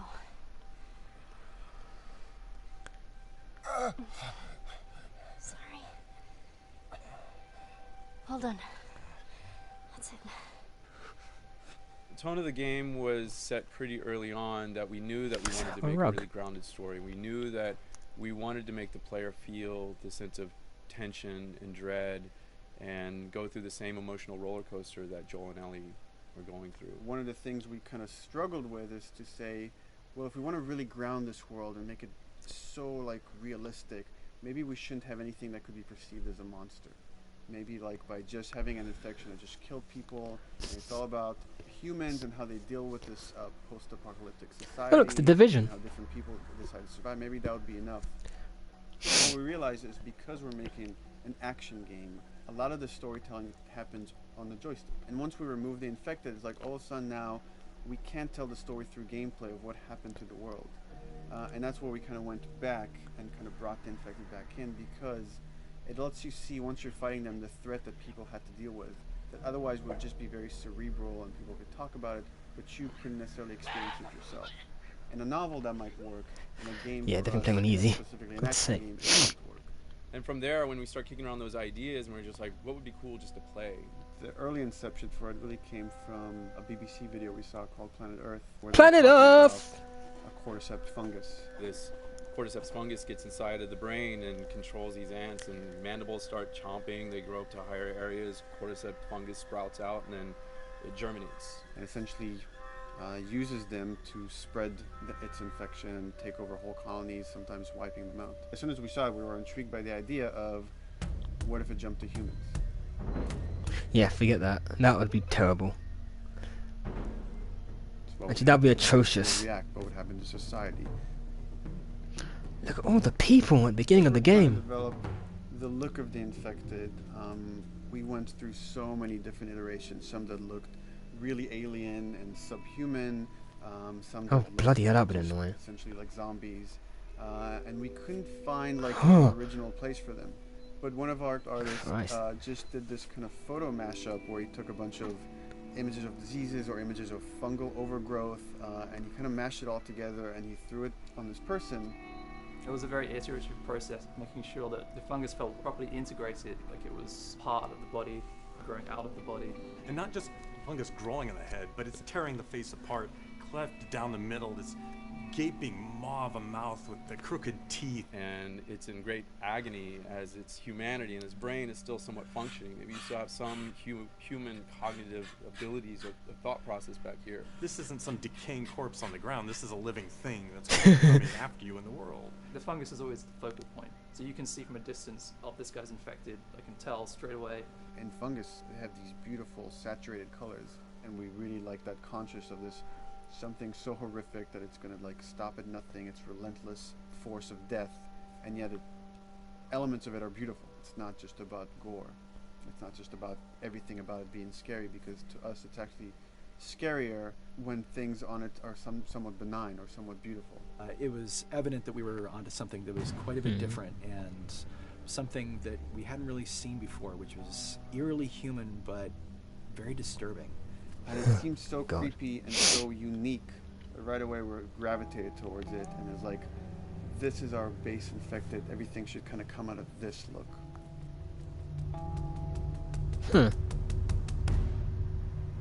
So once we had this idea of the face splitting kind of look that eventually became what we called the clicker stage, We went to great lengths to create a full biological cycle for these things. So in the early stages, you don't actually see too many signs of the fungus surfacing out of the skin. It's kind of underneath it, like people have lumps starting to show.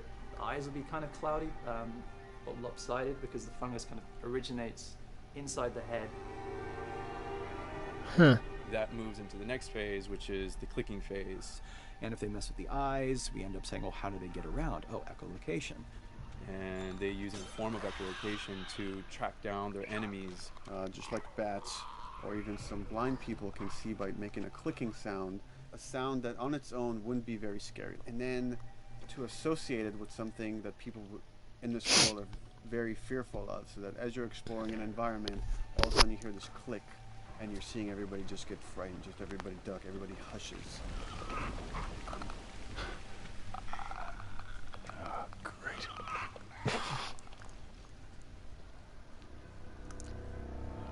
Oh, Lord.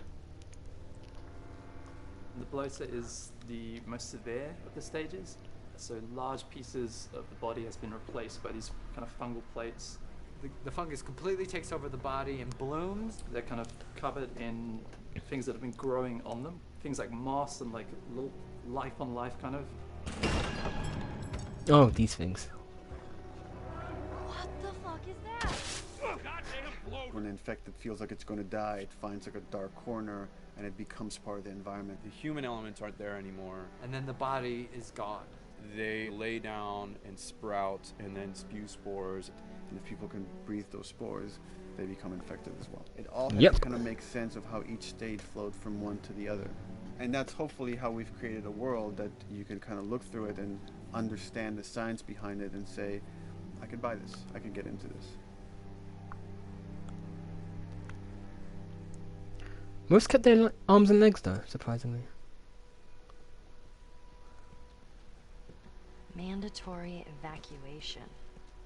Evacuate to where? What do you think? Quarantine zone. See, some places got a heads up before the infection showed up. Most didn't. Over the course of Joel and Ellie's journey through this game across America, you find all these different societies, all these different enclaves, and you get to see how do they deal with the infected.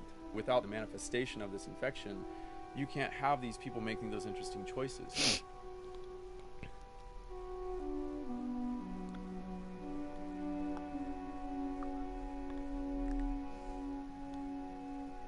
The world we decided was actually its own character, really grounded with a lot of texture. What happens, you know, after 20 years of the fall of man, when no one's taking care of anything? This book called The World Without Us describes in detail how much fighting on a day-to-day basis we have to do to keep nature back. And once you stop doing that, how quickly nature can reclaim that. Because they talk about New York and how every day they pump water out of the subway system. That system breaks down. Within 2 days, the whole city is flooded. And once water gets introduced, then structures collapse pretty quickly. Trees will sprout, and wind will carry those seeds over, and gutters get clogged, and then when it rains, water fills up, and then pretty soon you have vegetation growing over there, and once you have vegetation, concrete breaks pretty easily for when there's a tree and roots breaking through that. Even some of the stuff we did on Uncharted, you know, exploration of how temples were ruined, what if you took those ideas and put them in Pittsburgh or Boston? And obviously right when that happened, you can imagine that being pretty terrible to look at. But you think about 20 years later, and with rainwater filling up those sinkholes and then those becoming like little marshes with lily pads in them. We had this wonderful piece of concept art we developed really early on, and there are all of these wild animals that escaped from a zoo, and over the past 20 years have bred, and now they have herds roaming these cities. And that's Yeah, I never actually really got something into the animals that properly though. Life goes on, and this world is worth saving.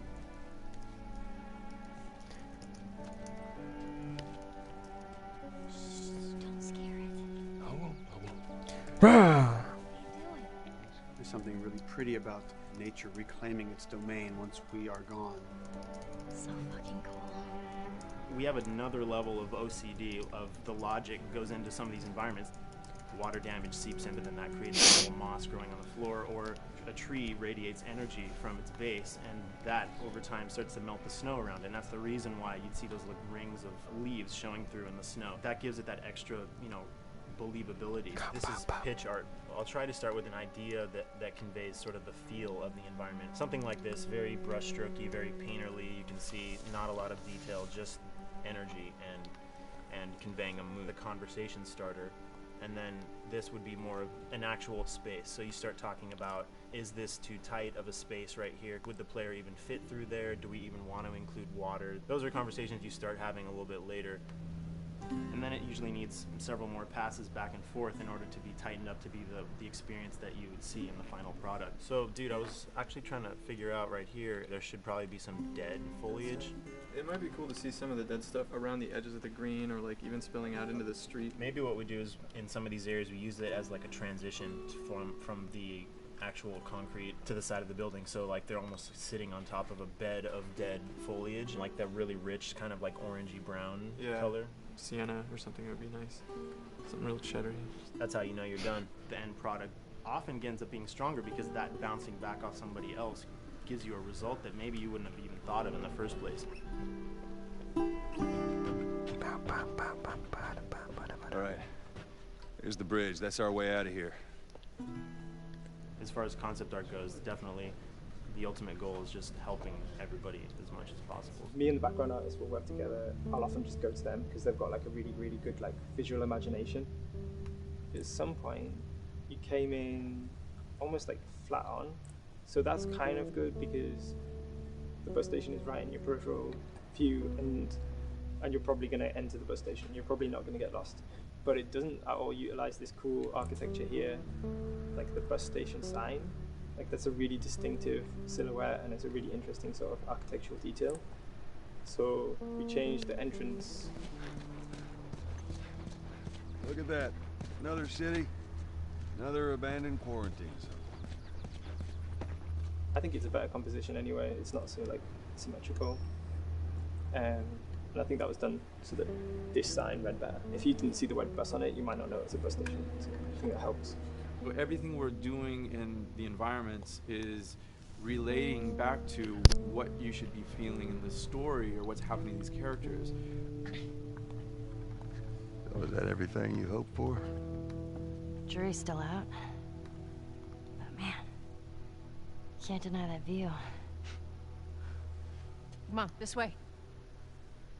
When we first came up with Ellie and Joel, we had this idea in our heads of who they would be, but we didn't necessarily know the voice. It took us a while to find our Joel, but for Ellie, I think Ashley was the second or third candidate to walk in, and right away we knew. Yeah, you know what? Why are you so scared all of a sudden? Because I'm a coward, okay? So just get your shit. Let's get at it. Damn it. I'm not like her, you know? What? You think I'm gonna end up like your daughter?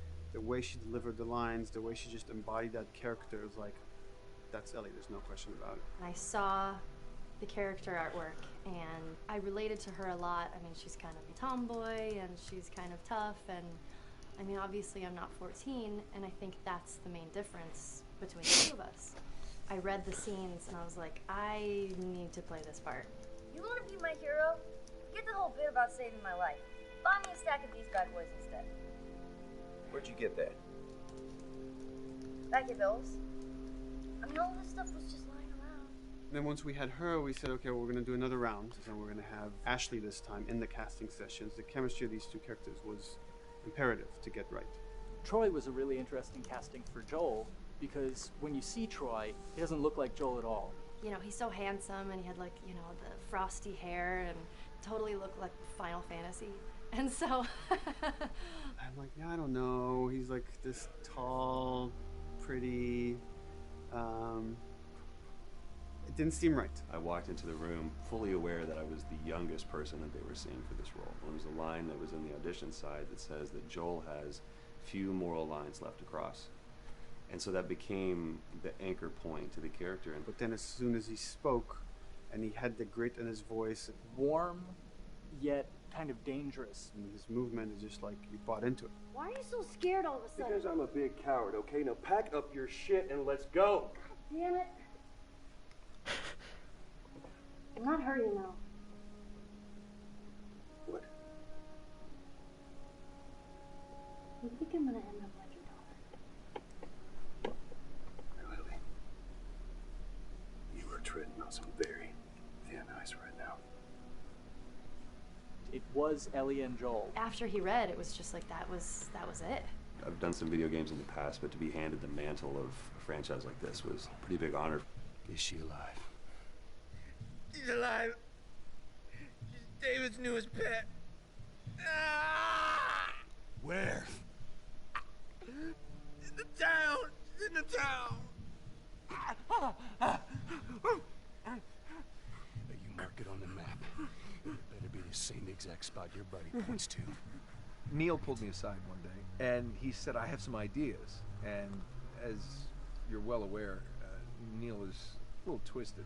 He came up with this character, and, you know, I just jumped at it. It was such a departure from everything I've done here for Naughty Dog, to say the least. Name's David. Ah. Here's my friend James. We're from a larger group. Women, children. We're all very, very hungry. Be able to put on a voice that, you know, hopefully a lot of people won't know, won't notice that it's even me. Because we didn't want it to be Drake. Drake eating people, that's a whole nother game. How did you put it? Tiny pieces. See you tomorrow, Ellie. You know, certain voices that I can do wouldn't fit the David's artwork, but he showed me the art, and I said maybe it's something like this, where everything's, you know, it's very quiet.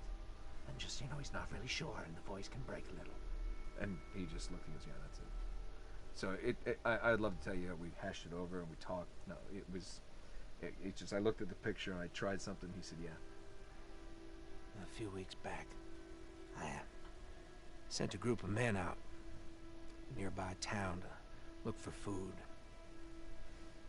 Only a few came back. And turns out that the others had been slaughtered by a crazy man. And get this, he was with a little girl. You see, everything happens for a reason. Ashley, she brought humor to it.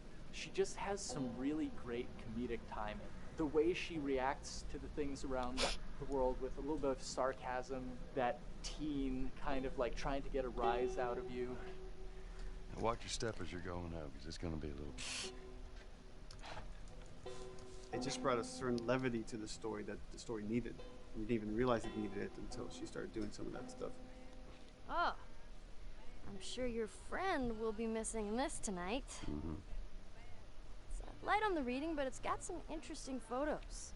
Now, Ellie, that ain't for kids. Whoa!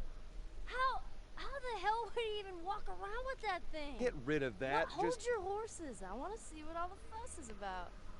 Oh, why are these all stuck together? I'm just fucking with you. Bye-bye, dude. Throughout the course of shooting over these past couple of years, Ellie and I have kind of morphed into each other, which I know sounds so cheesy.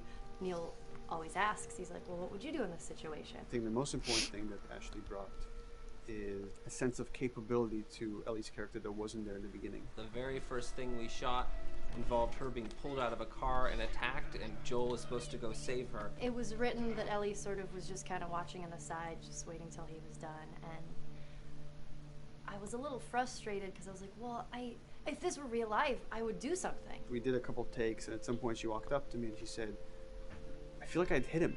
So we added in a part, like, you know, right there off the bat, she's not just this damsel in distress. Right there, she wanted to fight back from her very first day of shooting. We didn't have it right initially. She needs to be more capable than initially we thought she would be, and actually that made us go back and rethink combat and rethink a lot of the areas in the game, and now she was going to take a much more active part.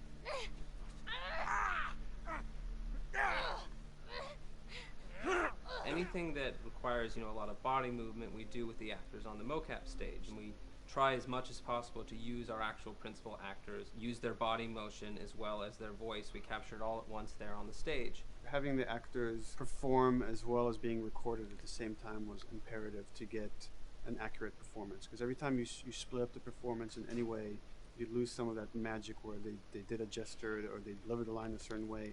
And those things have to be in sync, or there's just something subconscious that's like off-putting about the performance when you don't do it that way. You are treading on some mighty thin ice here.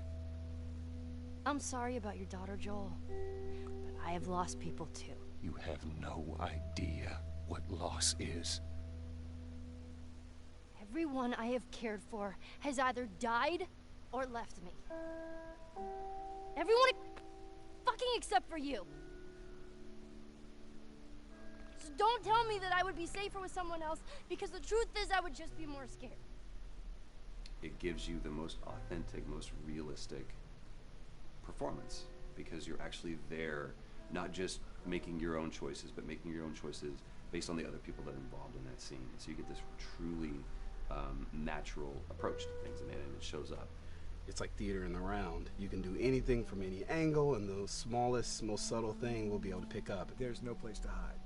So you have to be as prepared as possible, because you have no idea which moments they're going to use. There are these little improv moments and, you know, little nuances that you get that probably isn't scripted, that just comes out of play, you know, while they're performing. That mistake that was just blossomed into a really good idea. Did we improv on The Last of Us? Yes. Yes, we did.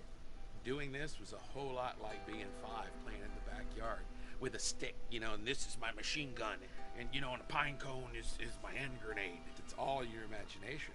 I'm doing the exact same shit that I did 45 years ago. I just get paid for it now. We square. We're square. And get the fuck out of my town. I don't do a lot of voiceover work, so for me it was nice to be able to work off of your other actors. I can't imagine it working any other way. I'd never done mocap before. I didn't know what to expect. The suits were crazy. Yeah, the suit gave me wedgies. Like, deep wedgies that I had to pick out with my middle finger. Too much information. Just how damn sexy I look in a motion capture suit. I look like 10 pound of sausage in a 5 pound casing in that thing, man. Once you get past the fact that like everybody else and you look like weird clown people with these little dots and stuff, once you like give over to that, it really was pretty easy to make it just feel like you're in the moment and in the scene. So everyone that was on this is a slam dunk. This isn't just another gig to them, and that creates a really cool energy for people to really start experimenting and playing jazz. Floor is yours. Action.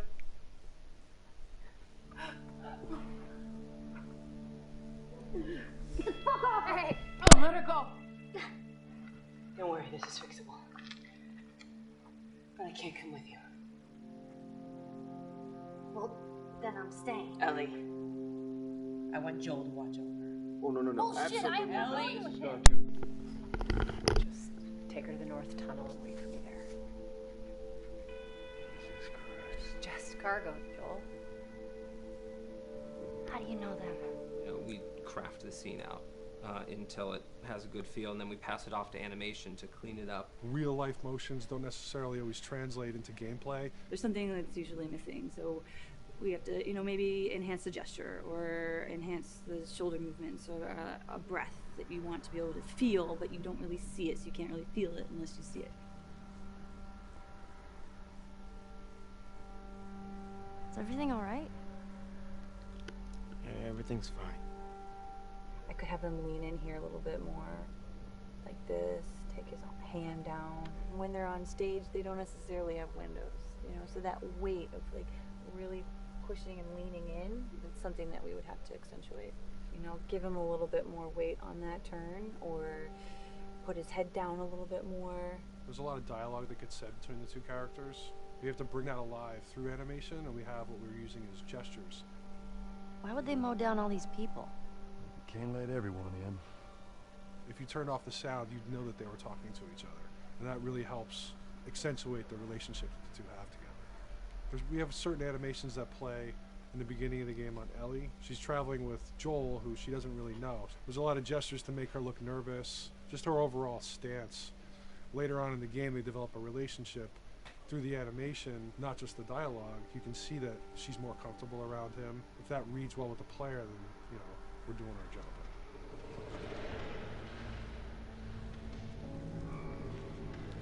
Oh look, near the end of the game. Scared when she gets a gun. We want her to look scared of the gun.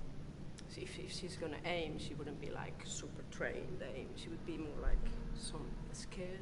But at the same time, it needs to look cool and feel cool to the player that plays. It's really just these little tiny details that we're doing, and it's coming across. It's working out well. We don't do facial capture. We don't track eye movements on stage. It's just the motion capture data. Everything that you see on the faces is hand keyed. As you can see, this is all of her mocap data.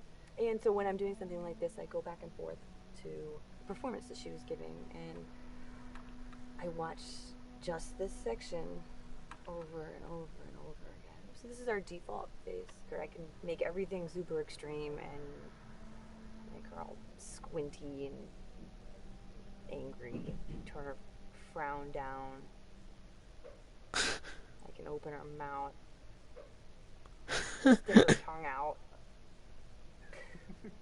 It's listen, watch. Okay, where's her mouth at this point? Like, is it open? Is she making like a grimace? About Tess. I don't even know. Here's how this thing's gonna play out. You don't bring up Tess. Ever. In fact, we just keep our histories to ourselves. We shoot all of it to just get the body motion, and then we'll do a second pass with the cameras. The scene's playing back on an overhead projector, but it's also playing back on a monitor that's attached to my rig. Sean and I would go to the stage and motion capture the camera filming the scene, and so he would get a whole wide shot, a whole close-up for the whole scene. You know, you can change your lenses, you can use your standard 35, 85, 50s, whatever, all that sort of live action camera cinematography, you can apply it on stage. We make sure to go back in and add flaws. We keep the confinements of the room so the camera can't go past a certain wall, because then we have this cheated perspective. If the cameraman bumps into the wall, we keep it. You know, missing focus hits when you're pulling focus, going too close to a character and reframing, those little moments in there, kind of keeps it very cinema verite. If everything was too perfect, you wouldn't be able to put your finger on it, but you'd be able to feel it. It would just feel off. It's very much about grounding it, despite having, you know, the option to do whatever we want. Being able to place the cameras anywhere we want after the motion capture gives us both advantages and disadvantages. The biggest advantage is it means that we just have to nail the best performances we can get, and the luxury is that we can always swap it. The 3D world gives you limitless opportunities with cameras and movements, exposures, all that stuff. Most of these cameras are sort of set up like real world cameras. So we have lens, we have f-stop that will create the depth of field. We have aperture to, you know, set our film back in a master. And then I have my close-ups, my over-the-shoulders, sort of just like a live-action production. Let's go to camera 30 at the 23.458. Then I get that kind of weird, you know, bend across his back. The closer I bring the camera, the more bend I get, which is, you know, doesn't look right. It doesn't look as, it looks less cinematic than if I do that, which flattens the whole thing. And I'm trying to also catch Ellie. Like if you scrub a little more, you know, catch her in the back here, so I want a longer lens of that. Since I've only had experience working with live action before I got into video games, it was a kind of a cool adjustment to be able to have this extra flexibility in post, to swap a line of dialogue for something different, even though that's not what the actors said at that time, and to be able to still have a close-up on them while they said it. You get to make it probably more perfect than you could ever make it in live action. How far are we gonna take As far as it needs to go. Where was this lab of theirs? Because our actors are both the voice and their body, they get to play, they get to try things, they get to work with our director to kind of come up with new ideas, or even our director will have a new idea on the spot that wasn't there in the script, but realizing when he sees it, oh, well, this would actually be better, this might feel better, and those changes all just happen organically there on the set. He could even lead straight into his thing. It's like, no shit, yeah, Ty, we wanted to do that, so we rented 2 Harleys and drove cross country. Keep it pretty succinct, like we got the bikes, rode them cross country. Cool. It's shocking to me that this is Neil's first time directing. There was a specific tone and a specific approach that Neil and Bruce wanted to take with this. Just came down to there's nobody knows this story better than you, and then there's nobody that knows these characters better than you. Why don't you just do this? He and I actually had a conversation about it. He says, I think I'm gonna try this myself, and I'm not sure. Neil was fantastic. The floor is yours. Okay, so remember, you've been running away from this turret-mounted truck. If you come to this dead end, you're going to look up and see a potential way out. And action. Check it out.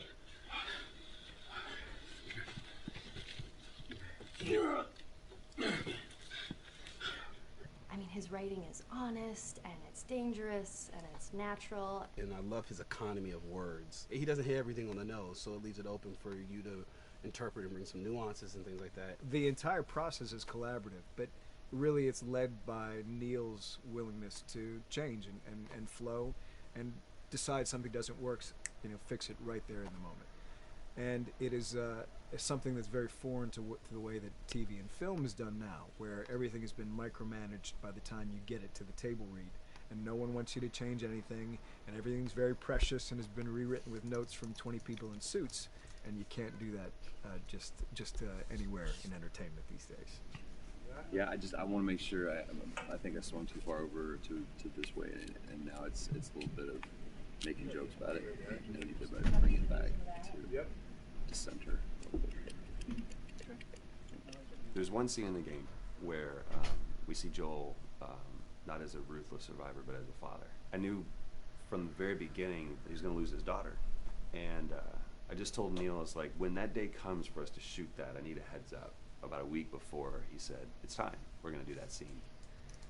I was like, okay, because I knew that I was going to have to go to this place that you don't really want to go to as an actor. You want to find some aspect of reality that you can empathetically draw from, you know? Troy and I were both kind of just like walking around for a while and just kind of getting into the zone, and well, my grandpa died when I was 8. He was like my dad, and so that's always what I use to get into that place. You know, I started recalling all those memories and starting pulling up all those feelings, and they're just right underneath the surface. When I walked back in, everyone realized that something was different. They kind of like calmed down, you know. You could feel the energy just like drop a little bit more. It was brutal. I lose my shit. I mean, just completely break down. Don't do this, please, God, no. Oh, God, no.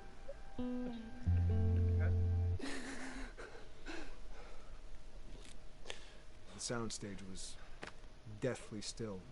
It was the first take, and I felt really good about it. And it's like Neil said, okay, let's do it again. So you do it again, and automatically you feel like you're manufacturing because you're trying to go back to that place, and you know you're in that actor nightmare of, you know, trying to get back to that reality. And we go through it again at 5th and 6th and 7th take, and I'm just exhausted. I'm crying between takes, and I'm looking at Neil going, this is really, really hard.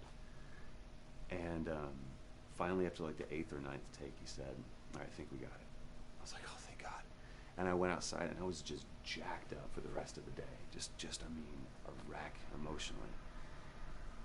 But we got it. Then 2 weeks later, he calls me. God. And he says, so we need to reshoot a scene. I'm like, cool, what scene are we doing? And he just looks at me. I said, dude, don't do this to me. And you can either at that moment throw your hands up in the air and say, fuck this, and walk away, or you can say, okay, this is an opportunity to get it more right. I'm like, okay, all right, yeah, you don't think you got it? I'm going to show you that you got it. We've got it in the can. And so we go through it again, and it just feels fake. It feels artificial. And Neil goes, go through it again. We start doing it again, and I'm getting madder and madder with each take. And finally, about the 4th take, Neil comes over to me, and I love him so much. He goes, so I'm picking up on some resistance. I was like, you're damn right you're picking up on some resistance. We've got this in the can already, and we're just wasting our time, and we're wasting all this effort and energy. And then he started talking me through the scene. He was like, what I need you to do is I need you to just strip yourself of all these ideas, and I need you to hit this beat, and this beat, and this beat, and this beat, which just makes it sound so mechanical, and it's such an emotional scene. So we start going through it, and literally I am mindlessly doing these things at this point. Okay. I know it hurts, baby. I know.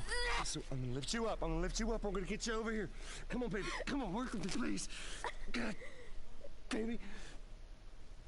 Sarah. Sarah! Don't do this to me, baby. Don't do this to me, baby. Come on. And he stops, he goes, now we got it. And I realized that the reason why I wanted that first take to work was because I wanted everyone to look at me and go, wow, what an actor. And that's not what the scene needed. Those moments where you just have to sort of calm your ego down and just go back and do your work. That scene actually works, not because of me, but in spite of me. And that really is the marker and definition of working with a truly good director. There are many like it, but this one is yours. Why don't you have a seat?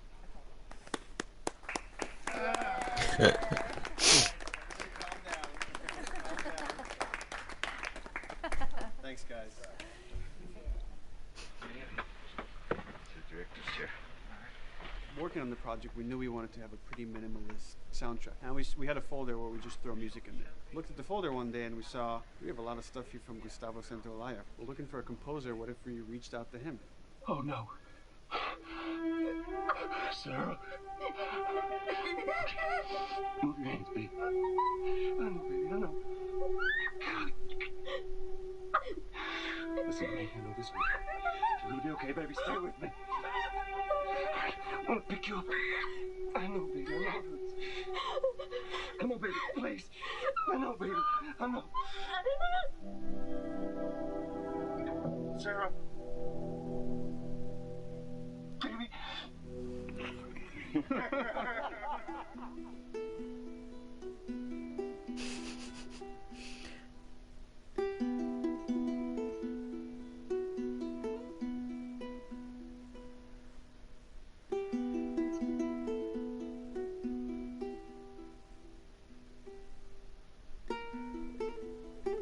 My life has been and still is kind of like a road movie. I grew up in Argentina. I came to the United States in 1978 because we had a horrible political situation in Argentina. We had a military dictatorship where 30,000 people disappeared at the hands of the government and many other more were tortured, and I was blacklisted. It was just impossible for me to keep on living there. I've been in jailed many times since I was probably 15 years old just because I had long hair and I play an electric guitar. So I had to embark on this trip. I can relate to that kind of need of movement and going to the next place and the next place and the next step. I'm always attracted to the possibility of getting involved with a project from the very beginning. I like to work from the script and talking to the director. It's never been, oh, give me a piece like this, or give me a music that's this. It's just been very high level. Here's what the story's about. Here are the themes. Go write some stuff. Since I don't know how to really read or write music, by the way I produce music is actually recording it. So I like to come early in the projects, and I did in The Last of Us.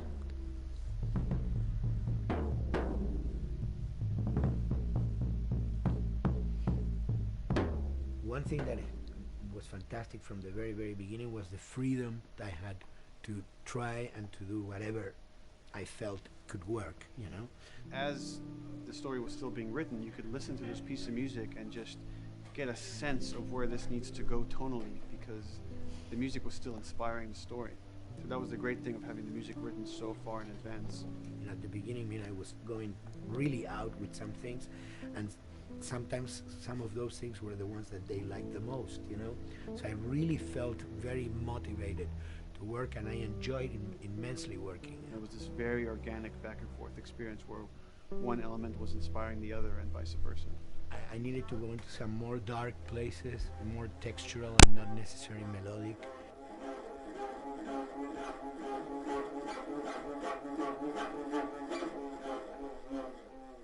I'm always trying to sort of push myself into playing instruments that I don't know how to play.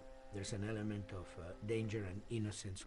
Lennon once said, you know, give me a tuba and I will be able to do I'm an artist. I should be able to do something.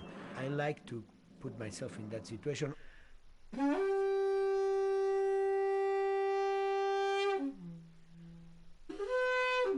So these are just PVC pipes that one used, you know, in construction.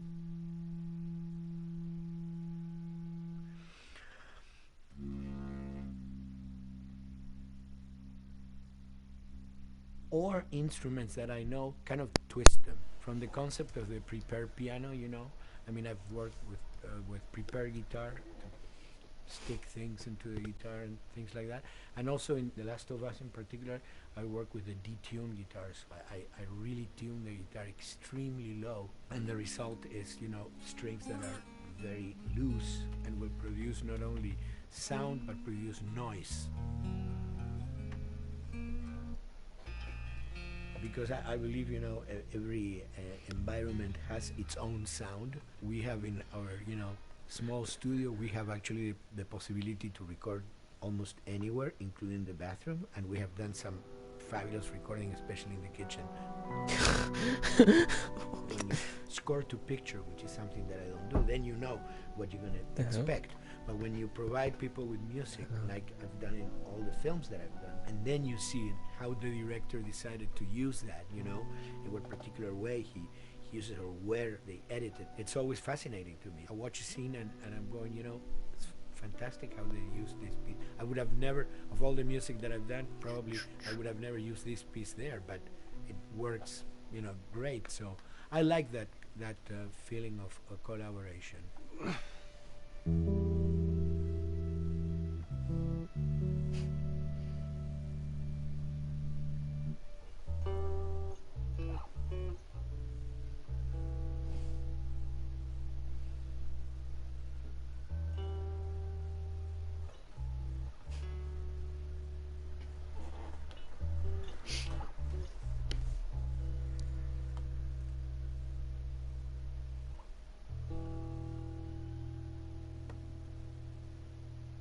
I think, you know, the guys also that work in programming and adapting that music to the game, they should share a lot of the credit for the end result.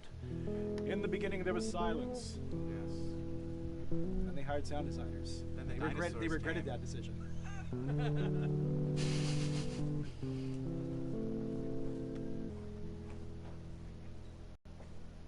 Hold it steady. Ha! Got you! In a much quieter environment like that, we really had to fill out the soundscape with much more natural sounds, much more detailed, delicate sounds. The tension comes from the lack of sound, in a way. Your brain is thrown off because we're expected to hear buses and crowds. All of a sudden I hear wind and leaves rustling. Again, it's creepy and beautiful at the same time because it's almost like I'm going on a hike, but I'm in a downtown area.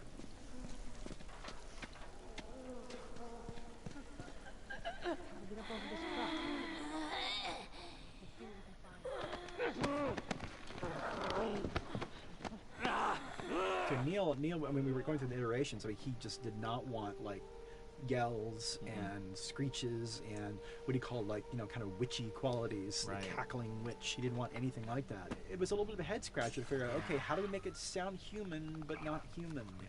We really did not want to use any animals. We wanted these all to be human. Derek and I basically decided to hire a couple of voice actors who did some interesting work vocally to see if they could come up with something. And we worked with this girl, Misty Lee. She started giving us these really great screeches. And that's no process. Yeah, that's just her voice. Started going into this little click. We also used a little bit of Phil's voice.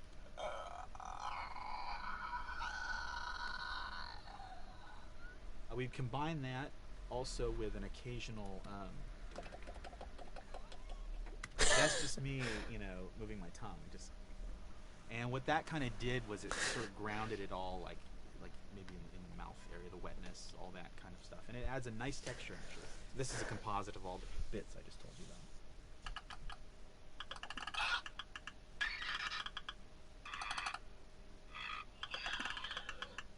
Wow. Sounds like a sample bottle. Oh, the lid? Like the lid, yeah. Hey, that's a good idea. Fuck, where were you guys like months ago? Why did we think of that? Why did we think of that?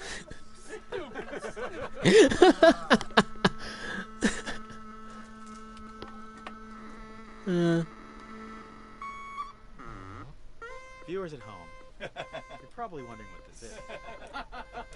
Let me tell you. About 10 years ago, I saw this Synthy A suitcase synth. I wanted to get one.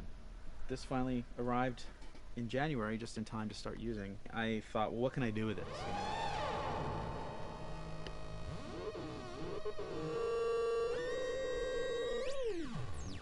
In Lakeside, there's a whiteout that happens, and this thing has a noise generator, which gives really convincing wind sound.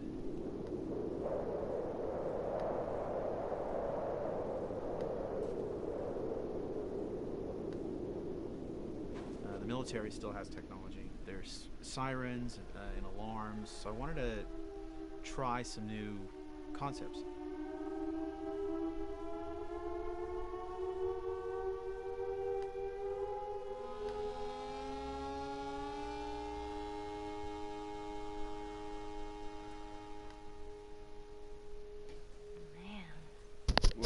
This is still more. Nothing, it's just... I've never seen anything like this, that's all. You mean the woods? Yeah. Never walked through the woods. It's kind of cool.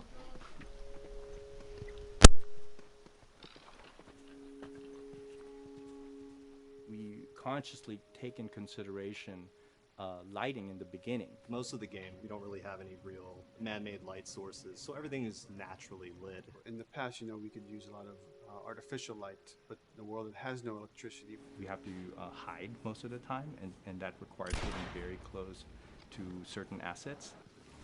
Just stay back.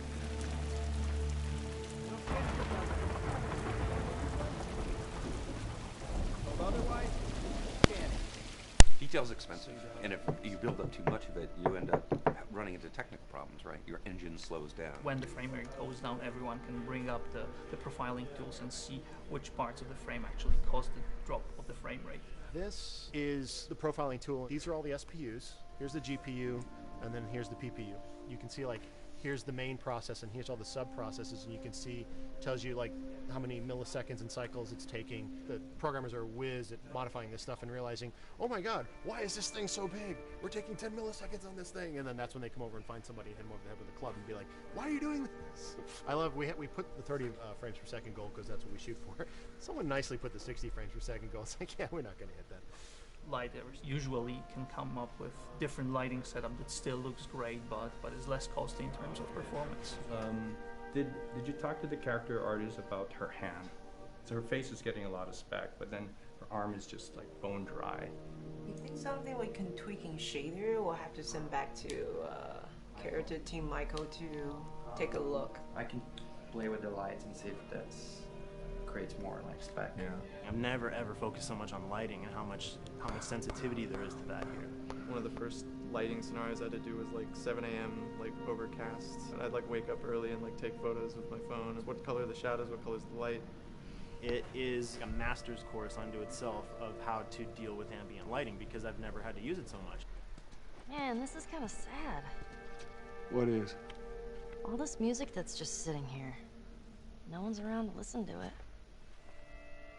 I don't know. It doesn't seem right. All the characters cast soft shadows onto the environment. Even when there is no direct sunlight or no direct light sources, we still have nice fuzzy shadows. When you're walking down the hallway and you see your soft shadow goes along with you projecting on the wall on the environment, that make everything look real.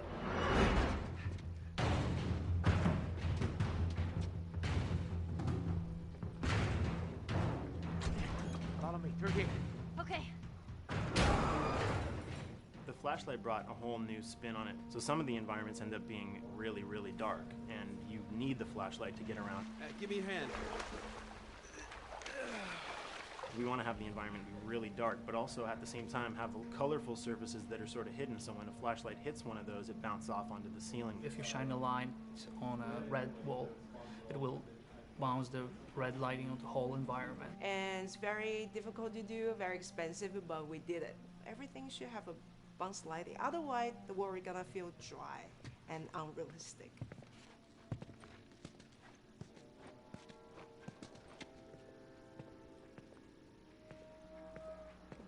I guess this is where the assholes sleep.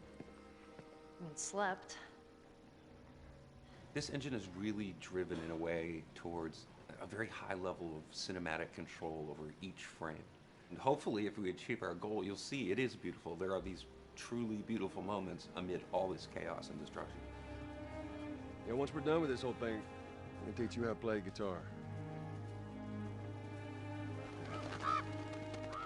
What do you say, huh? Coming, come on.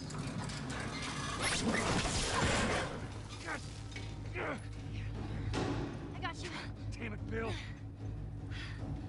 What just happened? One of Bill's stupid traps. There, that fridge, it looks like that's a counterweight. Okay. The story really dictates sort of the arc of the overall pacing. Storytelling would always want to be subtle. They would always want to keep the world grounded in reality. But gameplay has requirements where the player needs to see this thing. The player needs to immediately know that the enemy is attacking, that this room is dangerous, that this room is a puzzle that you have to solve. What are the things that we can do on the joystick to make you feel the same way that these characters are going to feel when we get to this next pinch point